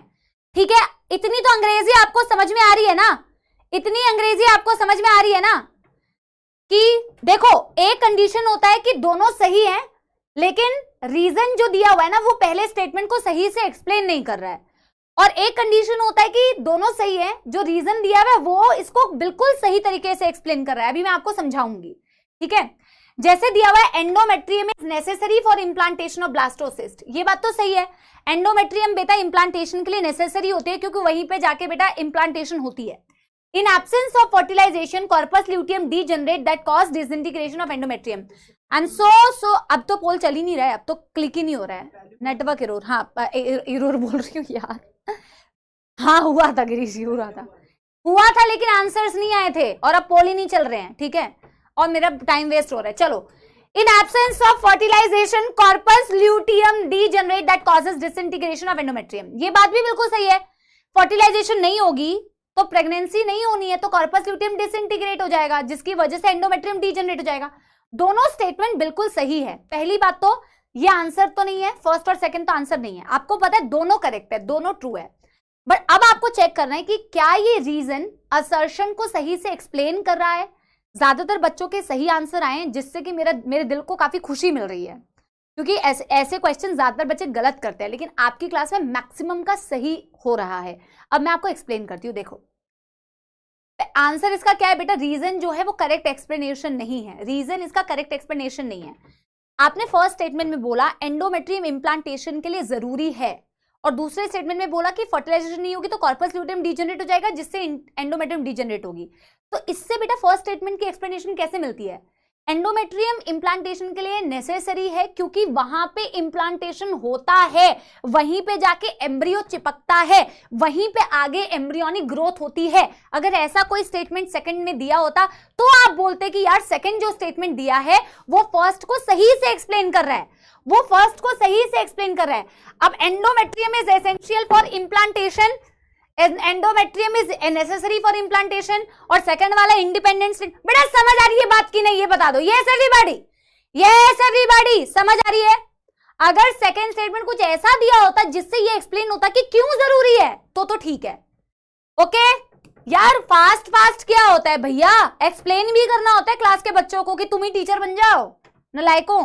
तो बेटा 2023 के बेटा 3 सवाल हम कर चुके हैं।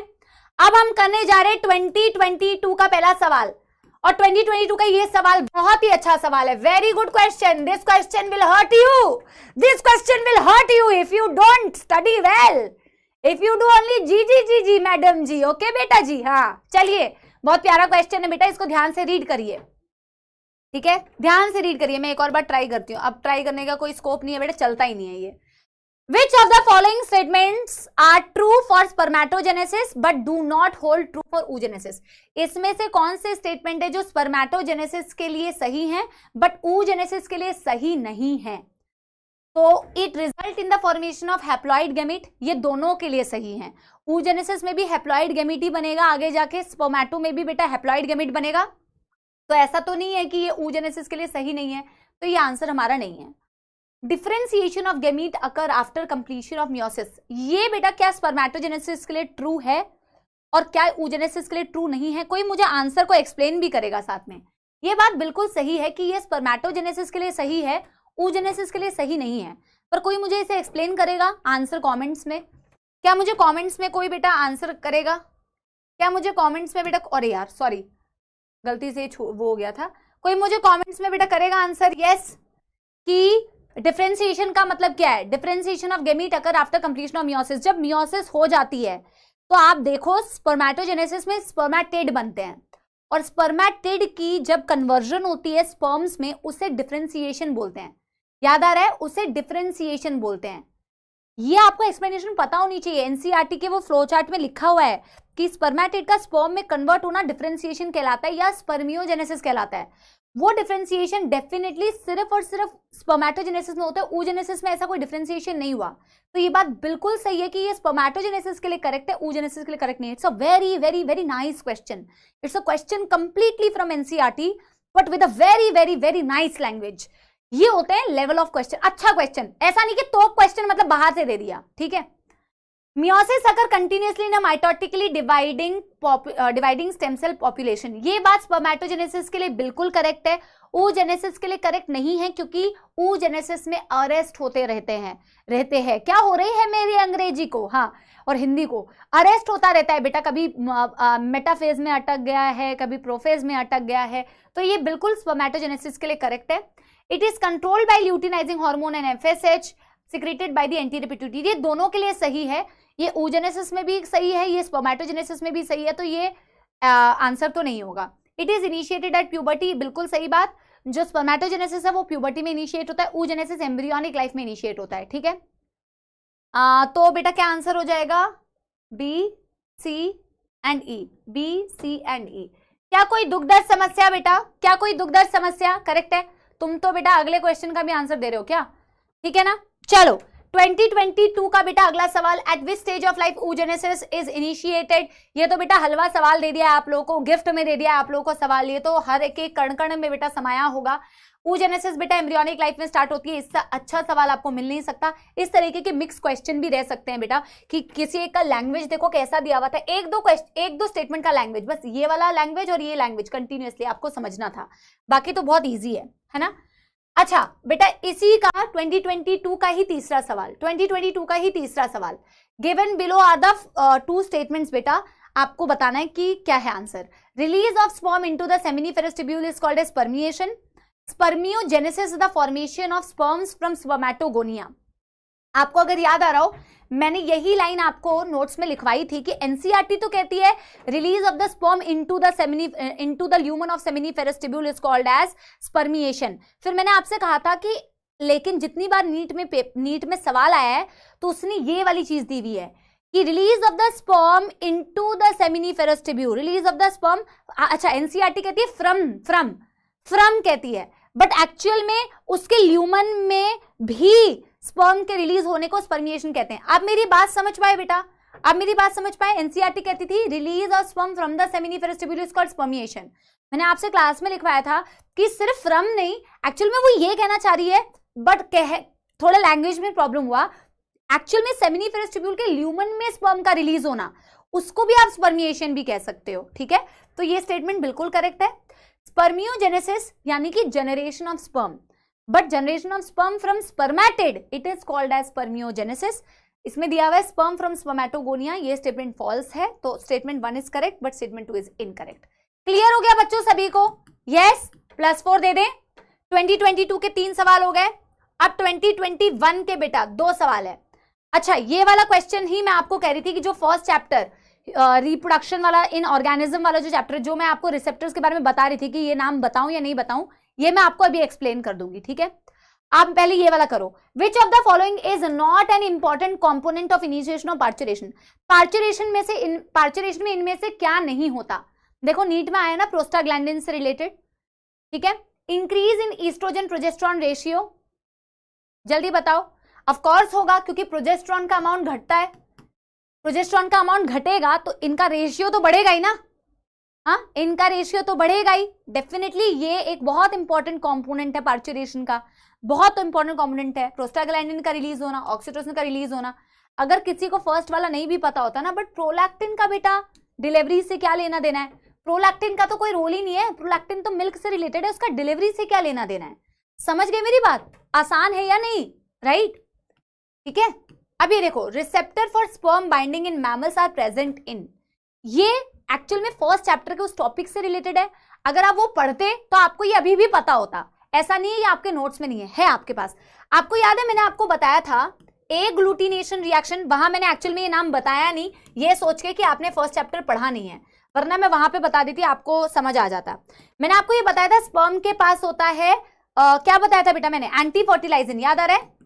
स्पर्म के पास एंटी फर्टिलाइजिन होता है और ओवम के पास फर्टिलाइजिन होता है, और ये एक दूसरे के लिए स्पेसिफिक होते हैं। अगर एक स्पर्म किसी स्पीशीज का है तो अपनी ही स्पीशीज के ओवम के साथ फ्यूज कर सकता है। पहले मेरे को एक बात बताओ बेटा, ये एक दूसरे के लिए स्पेसिफिक होते हैं, ऐसा मैंने क्लास में बताया था। आंसर जो भी बच्चे दे रहे हैं ठीक है, इट्स ओके, बट मेरे को समझाना है तो मेरे को समझाने दो, क्योंकि फर्स्ट चैप्टर तुमने पढ़ा नहीं है।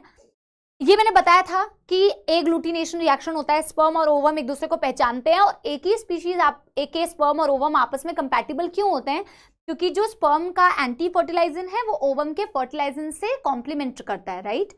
एक्चुअल में बेटा ये जो फर्टिलाइजिन होता है ना, यही आप यहीं पे क्वेश्चन पे ही नोट कर लो या कहीं अपने नोट्स में नोट कर लो। ये जो फर्टिलाइजिन होता है ये ZP3 रिसेप्टर्स होते हैं, ये ZP3 रिसेप्टर्स होते हैं। ZP3 का मतलब क्या है? ZP का मतलब होता है जोना पेलुसिडा, ZP का मतलब होता है जोना पेलुसिडा। यही वो रिसेप्टर्स की बात कर रहे हैं बेटा, यही वो रिसेप्टर्स की बात कर रहे हैं जो जोना पेल्यूसिडा पर होते हैं एक्चुअल में। तो ओवम के जोना पेल्यूसिडा पे जो रिसेप्टर्स होते हैं वो बेटा स्पर्म की बाइंडिंग के लिए प्रेजेंट होते हैं, जिससे एग्लूटिनेशन रिएक्शन होता है, ठीक है? एग्लूटिनेशन रिएक्शन होता है। तो मैंने आपको फर्टिलाइजिंग जो बताया वो एक्चुअल में ZP3 रिसेप्टर्स हैं, ठीक है? ठीक है बेटा, सबको क्लियर हुआ तो मेरे को एक बार थम्स अप दो, तो फिर मैं आगे बढ़ूंगी, ठीक है ना? Yes yes. तो सबसे पहले तो एग्लूटिनेशन होता है, तब जाके बेटा कोई भी एक्रोसोमल रिएक्शन होगी या फलाना फलाना चीज होगी, लेकिन सबसे पहले तो बेटा एग्लूटिनेशन रिकॉग्निशन होनी चाहिए, ठीक है? डन। तो zona pellucida will be the correct answer, ठीक है? चलो अगले क्वेश्चन की तरफ बढ़े। ये 2020 का पहला सवाल। अब देखो इसमें थोड़ा सा दिमाग लगा के आंसर देना, नहीं तो आपको लगेगा मैम ये तो गलत दिया हुआ है, मैम ये तो गलत दिया हुआ है। गलत नहीं दिया हुआ है, आपको कभी कभी ऐसे क्वेश्चन दे देते हैं जहां आपको मोर करेक्ट आंसर को मार्क करना है। ज्यादा करेक्ट तुम्हारे हिसाब से क्या है? तो इसको देखो जरा, इसको देखो, इसको देखो, मोर करेक्ट बेटा, मोर करेक्ट को आपको देखना है। हाँ चलो, मैच द फॉलोइंग।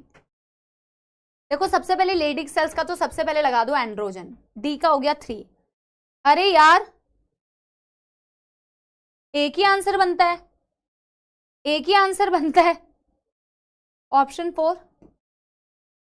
इसके अकॉर्डिंग सी का हो गया 4, इसके अकॉर्डिंग सी का हो गया 4, इसके अकॉर्डिंग बी का हो गया 1, इसके अकॉर्डिंग ओवरी का हो गया ईस्ट्रोजन प्रोजेस्टेरॉन। अब मैं बताती हूं कि कंफ्यूजन कहां होती है, हालांकि होनी नहीं चाहिए, क्योंकि देखो एंड्रोजन तो और किसी ऑप्शन में फिट नहीं बैठेगा, एंड्रोजन सिर्फ लेडी सेल्स पे ही फिट बैठेगा, क्योंकि लेडी सेल के अलावा कोई एंड्रोजन नहीं बना रहा है यहाँ।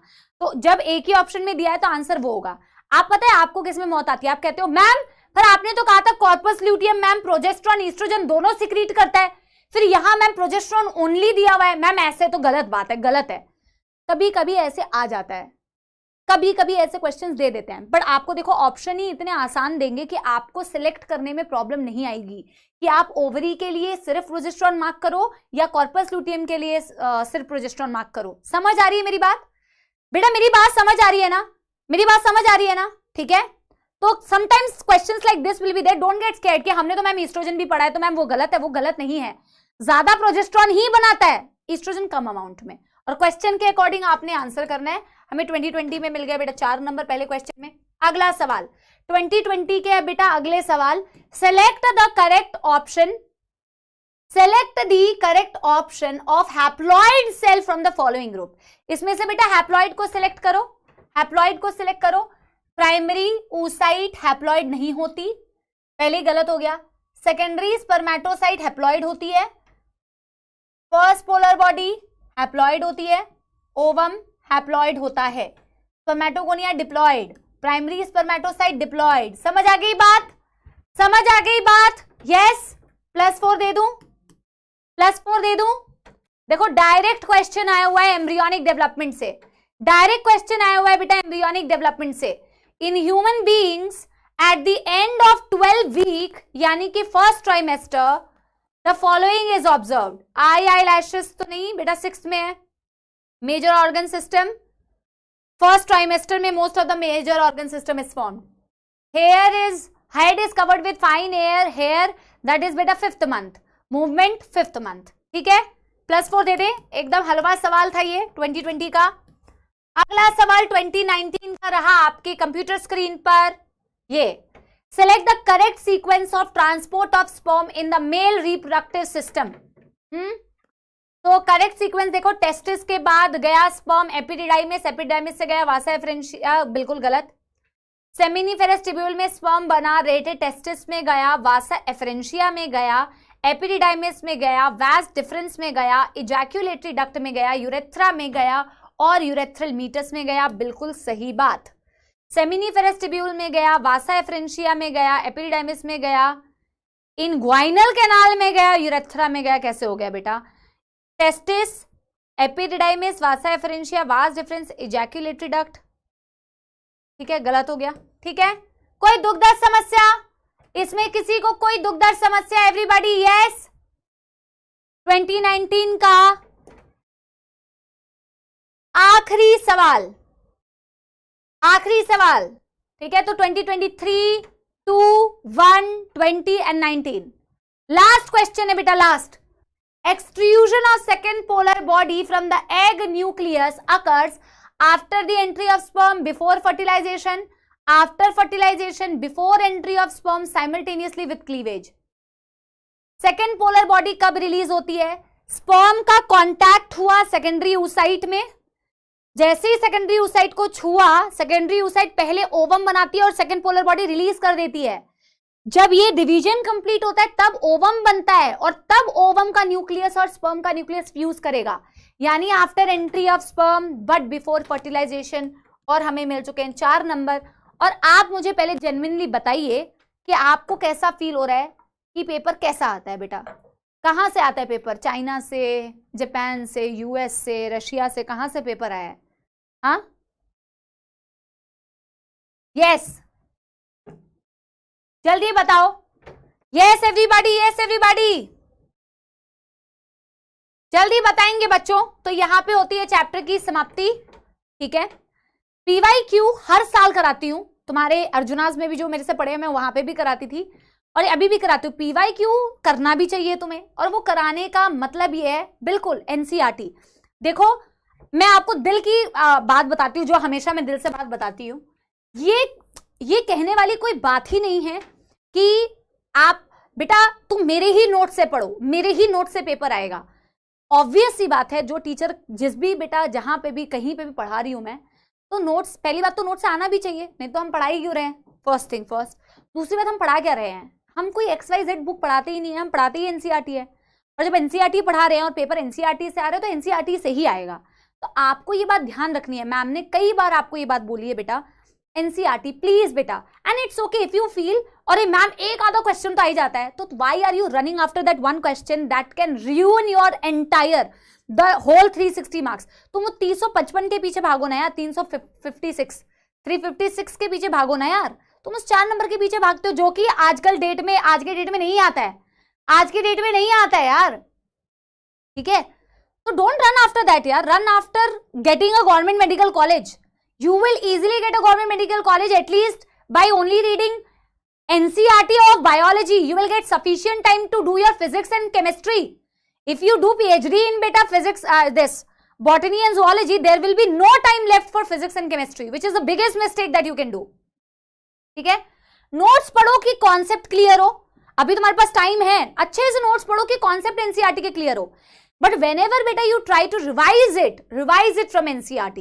Revise it from NCERT always बेटा, always, and trust me it's going to be a smooth journey अगर आप इस चीज को फॉलो करते हो। अभी भी टाइम है, अभी भी टाइम है। और जो टाइम यहाँ से कटता है ना बेटा, यहाँ पे क्या तुम अपने शो ऑफ करोगे दोस्तों के सामने, टीचर्स के सामने कि मेरे को ये भी आता है वो भी आता है, क्या जरूरत है यार। जब शो ऑफ करने का टाइम आएगा ना मेडिकल कॉलेज में पहुंचने का, वो ही नहीं मिलेगा तो फिर फायदा क्या है, कहाँ शो ऑफ करोगे। ठीक है, समझ में आ रही है बात बेटा। तो बेटा ट्राई टू डू दैट। आप कमेंट्स में अपने आंसर लास्ट में क्लास के बाद लिखना है, मैं वहां पे आपके पढ़ूंगी। बाकी रिवाइज करने का तरीका क्या होना चाहिए, आज हम बेटा नया एक चैप्टर स्टार्ट कर रहे हैं, पर जब भी नया चैप्टर स्टार्ट होता है ना बेटा, तो बेटा मौत आती है, क्योंकि मौत तो नए चैप्टर को नहीं आती है, पुराने चैप्टर को आती है, क्योंकि बेटा फिर कुछ धुंधला धुंधला रह जाता है। ठीक है, तो धुंधला धुंधला पुराने चैप्टर का रह जाता है, जिसकी वजह से मौत आ रही होती है। नया चैप्टर तो बेटा मजे आते हैं, उसके पेपर में क्वेश्चंस भी आते हैं, पर हम लोग अपने क्वेश्चंस में कोशिश करते हैं कि 30% पहले का भी सिलेबस रखें। ठीक है, 30% पहले का भी सिलेबस रखें और 70% अभी यहाँ का सिलेबस रखें। ठीक है, अब आपको रिवाइज कैसे करना है कि पिछला जो टॉपिक्स है ना वो भी आपका एकदम बेटा वॉश आउट ना हो। ह्यूमन टेंडेंसी है, वॉश आउट होने के चांसेस होते हैं यार। अगर मैं भी बेटा 2 साल पढ़ाना छोड़ दूं तो मेरे भी हो सकता है कि मेरे भी दिमाग से कंटेंट थोड़ा थोड़ा वॉश आउट होने लग जाए, है ना। ये ह्यूमन नेचर है, होने लगता है बेटा, इट्स जेन्युइन। बट ये चीज होने से रोकना कैसे है, तो इसके लिए मैं आपको एक टिप दे रही हूँ। ठीक है, फर्स्ट थिंग फर्स्ट की रेगुलर क्लासेस को प्लीज बंक मत करो। अगर आपने बेटा रेगुलर क्लासेस को बंक किया तो सबसे पहले तो यही बैकलॉग हो जाएगा, और फिर उस बैकलॉग से बेटा मैम आपको कभी भी नहीं निकाल सकती हैं, आप खुद भी नहीं निकल सकते, बहुत स्ट्रगल करना पड़ेगा। ऐसा नहीं है नहीं निकल सकते, बहुत स्ट्रगल करना पड़ेगा। तो डेली के डेली क्लासेस को तो आपने जरूर अटेम्प्ट करना है। और आपको पता है बेटा, आप क्लास में बैठ के पढ़ते हो, आपको पता है आपको लाइव क्लास में कितना फायदा होता है, आप क्लास में ही ऑलमोस्ट कंटेंट याद कर लेते हो। If not live class, recorded भी अगर देखते हो तो सेम डे देखो, जितनी भी एक्स की स्पीड में आपको देखना है। ठीक है, अच्छा तो अब आपको करना क्या है, डेली का डेली कर तो रहे हो, वीक में ना बेटा आप मेरी बात थोड़ा सा अगर फॉलो करना चाहो बेटा, ये मेरा सिर्फ सजेशन है, मैं आप पे थोप नहीं रही हूं, आप देख लेना। वीक में आप सिर्फ 2 दिन निकालो, और आप 2 दिन में बेटा कितना टाइम निकालोगे, 45 मिनट्स ईच डे, 45 मिनट्स बस। मैं आपसे 45 मिनट्स मांग रही हूँ कि आप बेटा 45 मिनट्स टाइम निकालो 2 दिन वीक में। और आप देखो, दिमाग में अगर आपके रहेगा ना कि मेरे को ये 2 दिन करने, तो आपका दिमाग ऑटोमेटिकली उस चीज के लिए लग जाएगा। अगर आपके पास प्लान नहीं होगा तो फिर बेटा चीजें नहीं हो पाती। तभी तो हम बोलते हैं ना कि you should always have a plan होता है अगले दिन का पूरा, अगर आपके पास वो होता है ना तो आप उसको फॉलो कर लेते हो इजीली। हमारे लिए भी होता है। तो वो 45 मिनट्स निकाल के एनसीईआरटी बेस्ड रिवीजन करना। अगर आपको एनसीईआरटी से कोई चीज उस वक्त रिवाइज करते वक्त नहीं समझ लग रही है तो नोट्स खोल के एक बार फटाफट देख लो। कुछ ना होने से बेटा कुछ होना हमेशा बेहतर होता है, कुछ ना होने से कुछ होना हमेशा बेहतर होता है। तो 45 मिनट्स ओनली। और मेरे को तो लगता है अगर आपने जेन्युइनली बेटा पढ़ाई की है ना तो आपको ये 45 मिनट्स लगेंगे ही नहीं। आपको 45 मिनट्स में बॉटनी जूलॉजी दोनों रिवाइज हो जाएगी, दोनों रिवाइज हो जाएगी। ठीक है, दोनों रिवाइज हो जाएगी। और ये चीज अगर आपने बेटा हर चैप्टर के बाद फॉलो की ना तो ट्रस्ट मी बेटा आपको कैसे याद नहीं होगा। जब एक ही चीज को 100 बार पढ़ोगे तो कैसे याद नहीं होगा बेटा, कैसे याद नहीं होगा।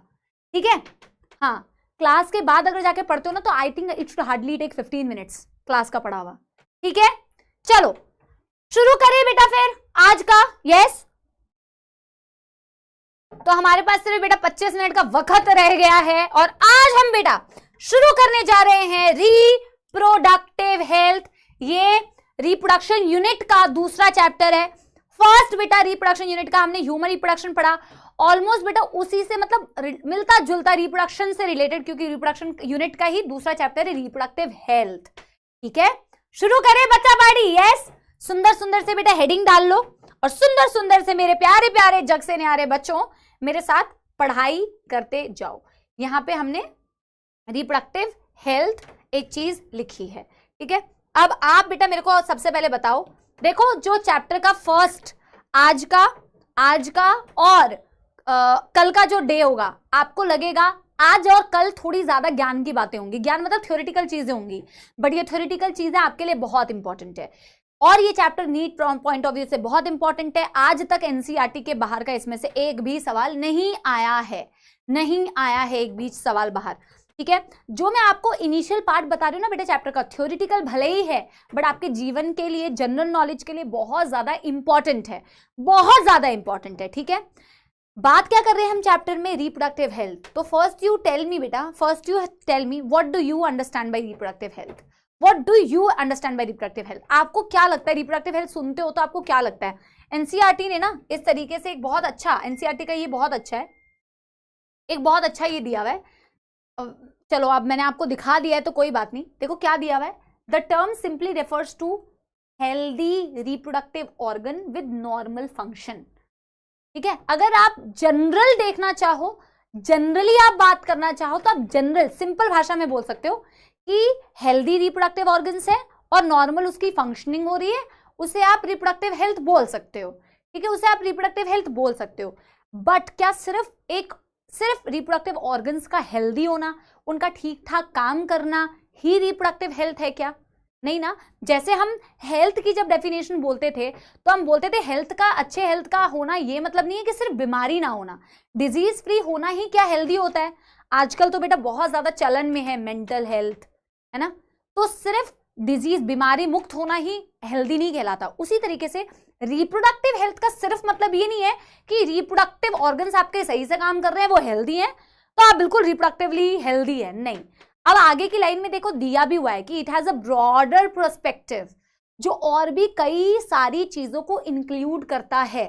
ठीक है, और सारी कई चीजों को। तो वर्ल्ड हेल्थ ऑर्गेनाइजेशन की एक डेफिनेशन दी हुई है जो एज इट इज आपको याद रखनी है और ये आपको भी बेटा समझ आना चाहिए, या आपको भी समझ आना चाहिए। एक ऐसा व्यक्ति जो समाज में ढंग से, जैसे चैट्स करते हो बेटा, जैसे क्या गंदी गंदी बातें कुछ बच्चे कमेंट्स में लिखते हैं, ठीक है, वो आज बेटा सोचो वो मेंटली कितने सिक होंगे जो ऐसी घटिया बातें कमेंट्स में लिख पाते हैं या अपनी सोच में ला पाते हैं, जो हो सकता है सोशल मीडिया पे बेटा even we face as a female, we also face, may be some male also face, ऐसा नहीं है सिर्फ फीमेल, मेल भी हो सकता है ऐसा फेस करते होंगे। ऐसे कई घटिया बेटा डीएम्स आते हैं बहुत ही खराब, तो सोचो वो कितना मेंटली सिक होंगे। सिर्फ रिप्रोडक्टिव हेल्थ का मतलब ये नहीं कि उनके ऑर्गन्स ही सही हैं, ठीक है, उनका ये दिमाग बेटा कितना सही है और रिप्रोडक्शन एस्पेक्ट में वो क्या सोचते हैं। सोच अगर वो उस एस्पेक्ट में बहुत टॉक्सिसिटी रखते हैं, वो एक जिस समाज में रह रहे हैं या जिस समाज की मैं बात कर रही हूँ, एक सोसाइटी की मैं बात कर रही हूँ, उस सोसाइटी में ही बेटा ऐसे लोग हैं जो इमोशनली, जो बिहेवियरली, जो फिजिकली, जो इमोशनली, कई लोग बेटा मतलब everything is included. If you call a society a reproductively healthy society means emotional, social, physical, सारे एस्पेक्ट में, बिहेवियरल हर एस्पेक्ट में उसको सही होना पड़ेगा। ठीक है, समझ आ रही है बात? देखो हमने लिखा हुआ है ना, हमने लिखा हुआ है कि ऑल एस्पेक्ट ऑफ रिप्रोडक्शन में उसको सही होना है। ठीक है, कई पार्टनर्स होते हैं बेटा, आपको पता होगा, आपने सुना होगा, कई पार्टनर्स होते हैं जो, आप चाहे शादीशुदा पार्टनर्स मतलब कपल्स की बात करो या अनमैरिड कपल्स की बात करो, ते अगर वो लोग आपस में बिहेवियर उनका कैसा है, ठीक है, उनका आपस में इमोशनल बिहेवियर कैसा है और reproduction aspect, reproduction wise behaviour कैसा है, तो आपको उससे भी समझ में आएगा कि वेदर दे आर हेल्दी और दे आर नॉट। ठीक है, तो सिर्फ और सिर्फ आपको मेरी बात समझ में आ गई ना बेटा? आपको मेरी बात समझ में आ गई ना बेटा? यानी ये सारे एस्पेक्ट में अगर मैं एक सोसाइटी में रहने वाले इंडिविजुअल्स में फिजिकली, बिहेवियरली, सोशली वेलबींग देख रही हूं तो मैं उस सोसाइटी को रिप्रोडक्टिवली हेल्दी सोसाइटी कह सकती हूं। ठीक है, आप बेटा एक काम करो, एक तो बेटा सबसे पहले ना आप यहीं से लिख लो, आप यहां से 2 लाइन कॉपी करो, आप हेडिंग डालोगे रिप्रोडक्टिव हेल्थ, बेटा रिप्रोडक्टिव हेल्थ, और डेफिनेशन लिखना तो जरूरी है। तो आप रिप्रोडक्टिव हेल्थ की 2 तरीके की डेफिनेशन लिखो, एनसीईआरटी से एज इट इज कॉपी करके लिख लो बेटा, एनसीईआरटी से एज इट इज कॉपी करके लिख लो। ठीक है, यस। पहला आप लिखोगे कि the term simply refers to, पहला पॉइंट ये लिखो, healthy reproductive organ with normal functioning. पर सेकंड पॉइंट स्टार मार्क करके लिखो, according to World Health Organisation reproductive health means a total wellbeing in all aspect of reproduction. हर aspect में reproduction के वो सही है या नहीं, वो कपल सही है या नहीं, वो लोग सही है या नहीं, इमोशनल, बिहेवियरल एंड सोशल। समझ आ गई बात? यहां तक बेटा आप नोट करो, यहां तक आप नोट करो, फिर हम आगे बढ़ेंगे। ठीक है, डन? मतलब सेक्स रिलेटेड कोई भी एस्पेक्ट हो, रिप्रोडक्शन रिलेटेड कोई भी एस्पेक्ट हो, चाहे फिजिकल, चाहे मेंटल, चाहे सोशल, चाहे इमोशनल, उन सब में हेल्दी होना ही रिप्रोडक्टिवली हेल्दी सोसाइटी कहलाता है। ठीक है, डन?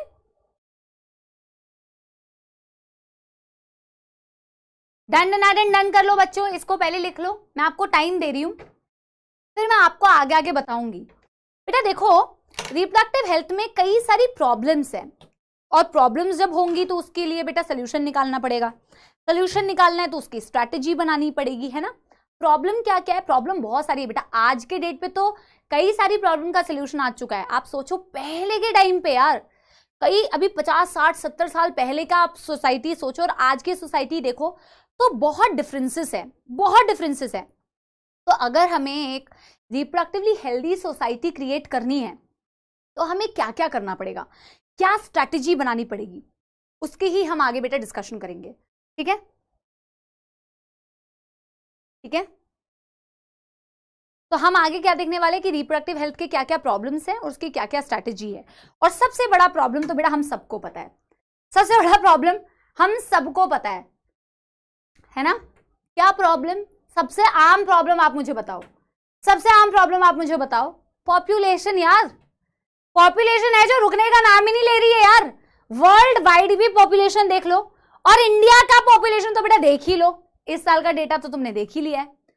तो यार ये पॉपुलेशन रुकने का नाम ही नहीं ले रही है, और इस पे बेटा डिस्कशन आज का नहीं है, कई साल पहले का है यार। क्योंकि यार जितना ज्यादा पॉपुलेशन आपके कंट्रोल के बाहर रहेगी ना, उतनी ही चीजों को मैनेज करना आपके लिए डिफिकल्ट हो जाएगा।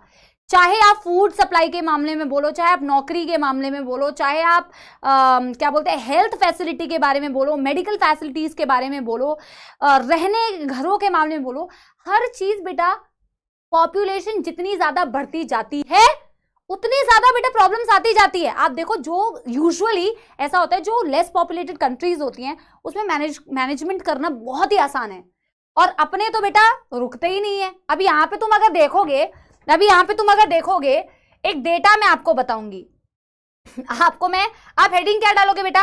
आप सबसे पहले बेटा हेडिंग डालो, इसको मस्त तरीके से सुनो बेटा, इसको कहानी की तरह सुनो, मस्त तरीके से सुनो, कहानी की तरह सुनो। ठीक है, हेडिंग डालोगे क्या? Reproductive health problem and strategies, reproductive health problems and strategies.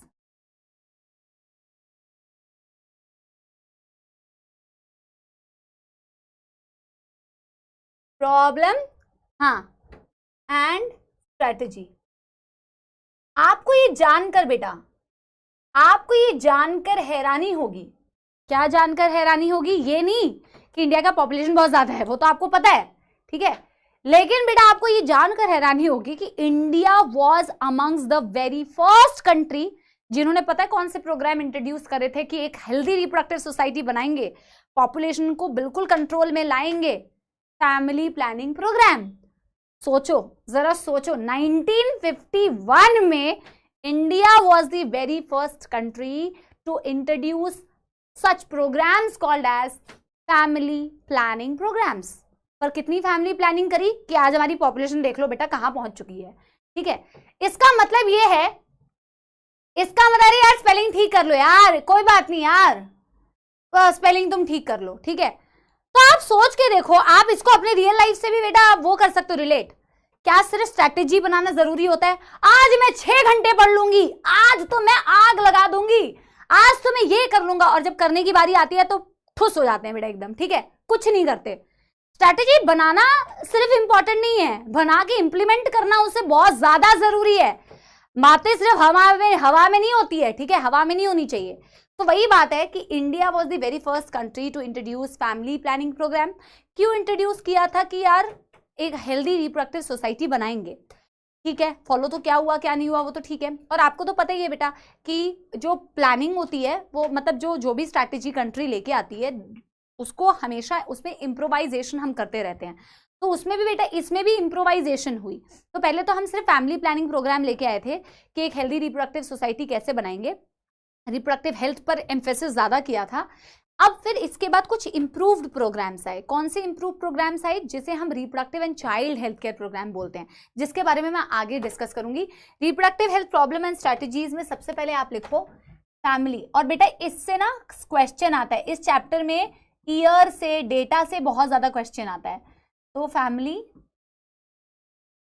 Planning programmes,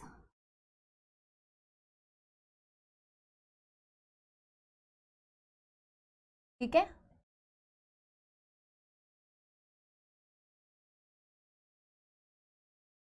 In the year 1951, in the year 1951, India was amongst the very first country, the very first country to introduce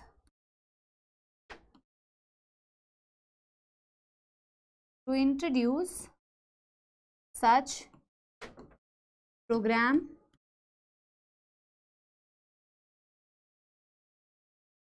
to create a reproductively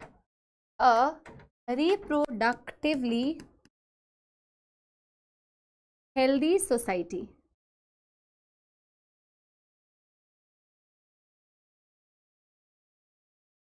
ठीक है, इसको note करो बच्चों, इसको बच्चों note करो फटाफट से फटाफट से फटाफट से। ईयर से क्वेश्चन आता है बच्चों। ठीक है, इससे बेटर प्रोग्राम्स जिनको हम आरसीएच बोलते हैं बेटा वो बाद में इंट्रोड्यूस किए गए थे।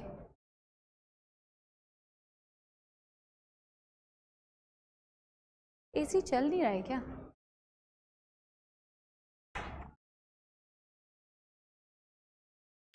ठीक है, ठीक है, ये बात करेक्ट हो गई बेटा।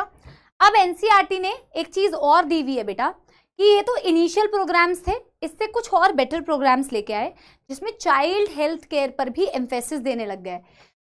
ऑफ कोर्स बेटा पहले के टाइम पे इंफ्रास्ट्रक्चर उतना अच्छा नहीं था, मेडिकल फैसिलिटीज भी उतनी अच्छी नहीं होती थी, मतलब कुछ चीज़ें तो बिल्कुल डिस्कार्ड कर दी जाती थी, जिसके बारे में अभी मैं डिस्कस करूंगी। जो धीरे धीरे बेटा सोचा गया कि नहीं इन चीज़ों पर भी फोकस करना चाहिए, तो इनसे थोड़े बेहतर प्रोग्राम्स आए जिनमें चाइल्ड हेल्थ केयर को भी बेटा इंक्लूड किया गया। That was called as reproductive and child health care programmes. ठीक है, तो मैं यहाँ पे लिखती हूँ, मैं यहाँ पे पहले लिखती हूँ लेटर ऑन इम्प्रूव्ड प्रोग्राम्स। इसके फुल फॉर्म से क्वेश्चन आता है बेटा, improve programmes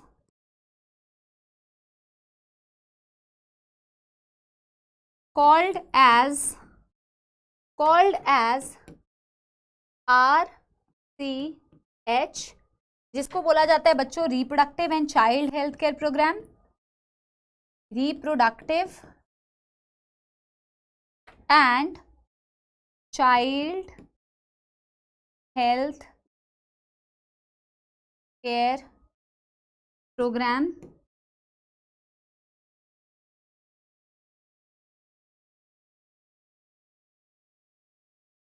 were introduced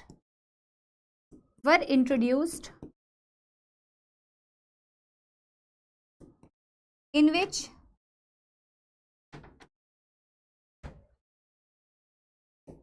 child care was also emphasized उस पर भी जोर दिया गया। अब इसके तहत बेटा इनकी क्या स्ट्रैटेजी थी, इनका क्या एम था और इन्होंने क्या क्या किया वो मैं अभी आपको बताती हूँ, पहले आप यहां तक नोट करो, ठीक है। आरसीएच ने क्या किया वो मैं अभी आपको समझाती हूँ, ठीक है, ठीक है, ठीक है।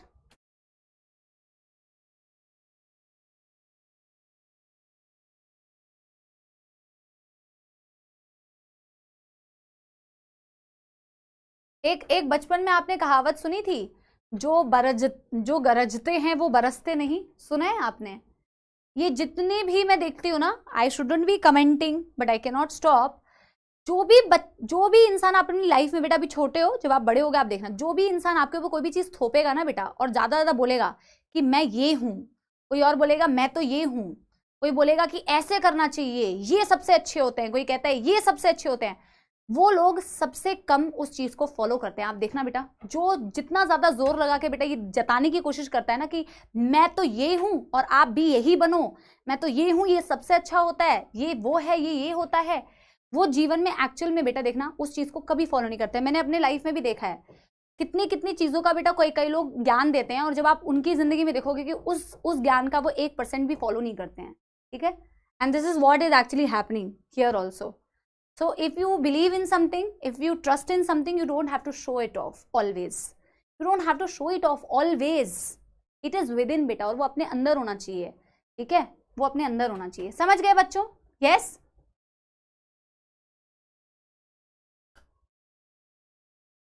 उससे सबसे ज्यादा बेटा आपको सेल्फ सेटिस्फैक्शन, उससे सबसे ज्यादा सेटिस्फैक्शन आनी चाहिए। हमेशा बेटा ये बकवास नहीं करनी होती है, ठीक है ना। हाँ चलो स्टार्ट करें बच्चों। Yes everybody. अब बेटा आरसीएच के तहत बेटा क्या क्या बातें कही गई थी, आरसीएच के तहत बेटा क्या क्या बातें कही गई थी। बेटा थोड़े से छोटे बच्चे हो, थोड़ा सा समझा करो चीजों को, थोड़ा सा समझा करो बेटा चीजों को, थोड़े अच्छे इंसान बनो बेटा, अच्छे व्यक्ति बनो। जबरदस्ती क्यों करते हो बेटा ये सारी चीजें? आप अच्छे इंसान बनो, अच्छे से पढ़ाई करो, क्यों इन सब चीजों में पढ़ते हो यार? क्यों पढ़ते हो बेटा? Be a nice human being, that is the least we can do ना। हाँ, क्यों किसी का दिल दुखाना, क्यों किसी के बारे में कुछ बोलना, क्यों अपशब्द बोलना बेटा? Let's just not do it. Relax ना, रिलैक्स करो यार, ठीक है। चलो हमने बेटा आरसीएच के बारे में लिखना है, reproductive and child health care programme. क्या है इसका मतलब? रिप्रोडक्टिव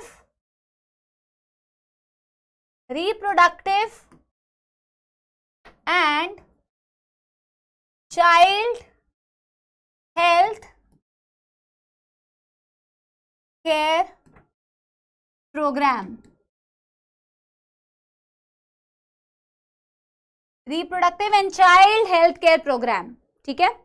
अब देखो मैं आज ज्यादा तो, अब 6 मिनट बचे हुए हैं बेटा, ठीक है, सिर्फ उतने में क्या पढ़ा सकती हूँ, तो मैं ज्यादा तो इसका रोल और एम बता देती हूँ। बाकी अरे यार, बाकी सारी चीजें तो हम अगले दिन ही डिस्कस कर पाएंगे, आज ज्यादा नहीं हो पाएगा क्योंकि आपकी 5:30 तक की क्लास है।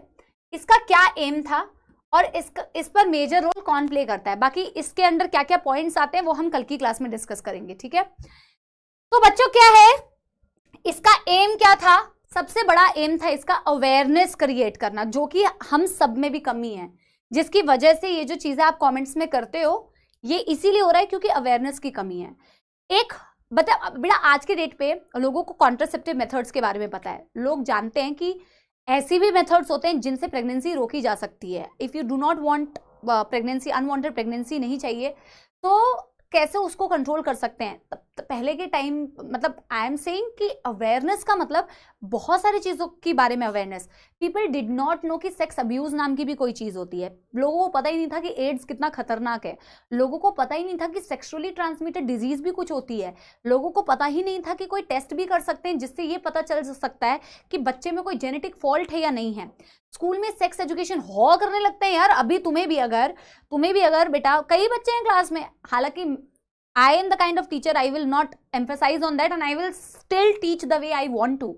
But अगर आप इन सब चीजों पे बेटा ही हु करो, आपस में शीशी करो, और ये तो बहुत ही मतलब बेकार बात है ये करना, ठीक है, क्योंकि अवेयरनेस ही नहीं है। इसलिए पहली बार ये सुन के ना एकदम से ऐसा लगता है कि पता नहीं क्या सुन लिया, ये वर्ड सुन लिया तो आनंद ही आ गया, ठीक है, which is totally absurd. Actual में पता है बेटा क्या बोलते हैं, कि क्यों बोलते हैं कि थोड़ा सोशल होना चाहिए। सोशल मतलब आप जितने लोगों से मिलते हो आपको कई लोगों का पर्सपेक्टिव पता चलता है, ठीक है। जो इंसान अपने अकेले एक ही मतलब किसी से बात नहीं करता है, कुछ नहीं देखता है, कुछ भी नहीं बोलता है, कहीं नहीं जाता है, उसको अवेयरनेस, उसको पता ही नहीं चलेगा कि दुनिया में ऐसी भी चीजें हैं या ऐसी भी चीजें नॉर्मल है। It's okay to talk about things, it's okay to have knowledge of certain things, ठीक है। समझ आ रही है बात? तो अवेयरनेस क्रिएट करना is the biggest aim of RCS. सबसे इंपॉर्टेंट था to create awareness. To create awareness about what? To create awareness about beta sex crimes, to create awareness about sex education, to create awareness about sexual hygiene, menstrual hygiene, the care of the mother while she is pregnant, the care of the baby after he is born, the equal rights that a male and female should get in a society. Awareness about a lot more these things. समझ आ रही है बच्चों बात? ठीक है, यही points हम कल की क्लास में डिस्कस करेंगे। इसका मेन एम क्या था? टू क्रिएट अवेयरनेस, सोसाइटी में अवेयरनेस क्रिएट करना, अवेयरनेस इन दी सोसाइटी। तो इस अवेयरनेस को क्रिएट करने के लिए उन्होंने क्या क्या किया वो हम कल की क्लास में डिस्कस करेंगे। जो मैं आपको बता रही थी बेटा वही सारी चीजें की, ठीक है, वही सारी चीजें की। अब बेटा देखो, हाँ, major role is played by, ये अवेयरनेस क्रिएट करने के लिए मेन रोल कौन प्ले करता है? एक तो आप देख ही रहे हो कौन? आपकी टीचर्स ऐसी अवेयरनेस क्रिएट करने में सबसे इंपॉर्टेंट रोल प्ले करते हैं, ठीक है। ऑफ कोर्स बेटा ये म्यूचुअल होता है। अगर बच्चा क्लास यही है बेटा एब्सर्ड हरकतें करेगा, फालतू की बातें करेगा, तो there will be people who will not be comfortable speaking about these things, right? ओफो यार, स्टॉप इट गाइज यार, स्टॉप इट यार, what nonsense you guys are doing, ठीक है। मतलब क्या बकवास यार क्लास हो चुकी है, मतलब तमीज ही नहीं है यार, तमीज ही नहीं है। क्या है ये यार? क्या करते रहते हो तुम लोग? क्या चाहते हो कि चैट्स ऑफ करा दूं पूरी क्लास में? मतलब एजुकेशन के नाम पे बिल्कुल इलिटरेट जैसे बिहेव कर रहे हो, बिल्कुल इलिटरेट। डॉक्टर बनोगे तुम यार? कहां जाओगे? ऐसे डॉक्टर्स नहीं बनते हैं, ऐसे कुछ भी नहीं बनते बेटा जीवन में, ऐसे कुछ भी नहीं बनते हैं। पता नहीं क्या होगा यार तुम्हारा, कुछ नहीं होने वाला बेटा। 10 साल के बाद रोओगे, पछताओगे जब देखोगे ना आसपास से तुमने अपने कैसी बर्बादी की है। ऐसी सोच, घिन आती है मेरे को यार ऐसी लोगों से, सही में, ठीक है। Major role is played by बेटा कौन? एक तो आपकी फैमिली का बहुत इंपॉर्टेंट रोल होना चाहिए, ऑफ कोर्स बेटा हमारी जो फैमिलीज है, अब जो कई पहले की जो फैमिलीज है, ऑफ कोर्स सोच में बदलाव लाने में वक्त लगता है। तो फैमिली में ये डिस्कशंस होना अबाउट दीज थिंग्स बेटा, sexually transmitted diseases, menstrual hygiene, जो भी चीजें मैंने आपको बोली, ये डिस्कशन होने में अभी भी हेजिटेंट फील होता है, right? But it will take some time and I think family का एक बहुत इंपॉर्टेंट रोल होता है इन सारी चीजों में कि अवेयरनेस क्रिएट करने में, ठीक है। अवेयरनेस, क्योंकि घर से आप चीजें सीखते हो, और ये जो यहाँ पे बेटा चीजें चल रही है ये भी यही शो करता है कि आप घर से कौन सी चीजें सीखते हो, राइट? तो ऑफ कोर्स फैमिली, दूसरा बेटा टीचर्स का बहुत इंपॉर्टेंट रोल होता है, तीसरा आपके फ्रेंड्स। लेकिन फ्रेंड्स बेटा अगर खुद ही कुछ ना जानते हो, मैंने एक चीज पढ़ी थी कहीं, जिसको खुद ही बेटा जो खुद ही नहीं जानता है वो क्या दूसरों को सिखाएगा, है ना? तो फ्रेंड्स तो बहुत बड़े सपोले होते हैं, और फ्रेंड्स के साथ में जो चौथे क्लोज रिलेटिव्स, खैर रिलेटिव्स के साथ में क्लोज बेटा बहुत ही कम फैमिलीज में देखने को मिलता है, but I should not be commenting on that, इसको जोक की तरह लेना यार, ठीक है, जोक की तरह। तो क्लोज रिलेटिव्स, का रोल होता है, पता नहीं आपके जीवन में कितना रोल रहा है, ठीक है, और आपके सपोले दोस्तों का कितना रोल रहा है, बट फैमिली और टीचर्स, ठीक है, इनका रोल होता है। तो major role is played by बेटा your family, your teachers, your friends. जिसको खुद ही नहीं पता वो आपको क्या सिखाएगा, लेकिन फ्रेंड्स सिर्फ बेटा ऐसे नहीं होते हैं, समझदार दोस्त भी होते हैं, ठीक है, समझदार दोस्त भी होते हैं, है ना, एंड क्लोज रिलेटिव्स, ठीक है। समझ आ गई बात बच्चों, ठीक है, यस। कल की क्लास से चैट्स ऑफ कर दी जाएगी, और कल की क्लास से चैट्स ऑफ करके ही पढ़ाई होगी, ठीक है। हाँ, जब मेरा मन करेगा तभी मैं चैट्स ऑन करूंगी, और कितने दिन ऑफ रखना है ये अभी डिसाइडेड नहीं है, वो मैं देखूंगी। आप इसको नोट करो, आज मैं गाना नहीं सुना रही हूँ, ठीक है, मैं जा रही हूँ, आप पढ़ाई ढंग से करो, ठीक है। और अब बेटा जो गाना बजाना होगा, ठीक है, अब वो अगले क्लास में होगा। I just don't feel like, but इससे आपकी पढ़ाई को इम्पैक्ट नहीं होनी चाहिए। और ये भी मत सोचना कि मैम नाराज है, मैम कोई नाराज वराज नहीं है बेटा, पर थोड़ा सा वो वैसा स्टेट ऑफ माइंड भी होना चाहिए कि थोड़ा सा आपको गाने वाने सुनाए। अब वो अगली क्लास में होगा, आप पढ़ाई करो बेटा, अच्छे से पढ़ाई करो। मुझे कमेंट्स में जरूर बताना बेटा, आपका फीडबैक बहुत जरूरी है। तो डू टेल मी बेटा कि कितना मार्क्स स्कोर किया, व्हाट आर यू फीलिंग, कि आपको कैसा लग रहा है, कि आप कर पा रहे हो कि नहीं कर पा रहे हो, ठीक है। तो आपकी क्लास में बेटा कल मिलते हैं, ठीक है, कल मिलते हैं, और कल ही गाना होगा, ठीक है, कल बढ़िया सा गाना होगा, ठीक है। Thank you very very much बेटा, love you all, love you all, thank you thank you thank you. ठीक है, कल की क्लास का वेट करो, बढ़िया से पढ़ाई करके आओ कल की क्लास में, ठीक है बच्चों, यस। चलो bye bye bye bye bye, thank you thank you thank you.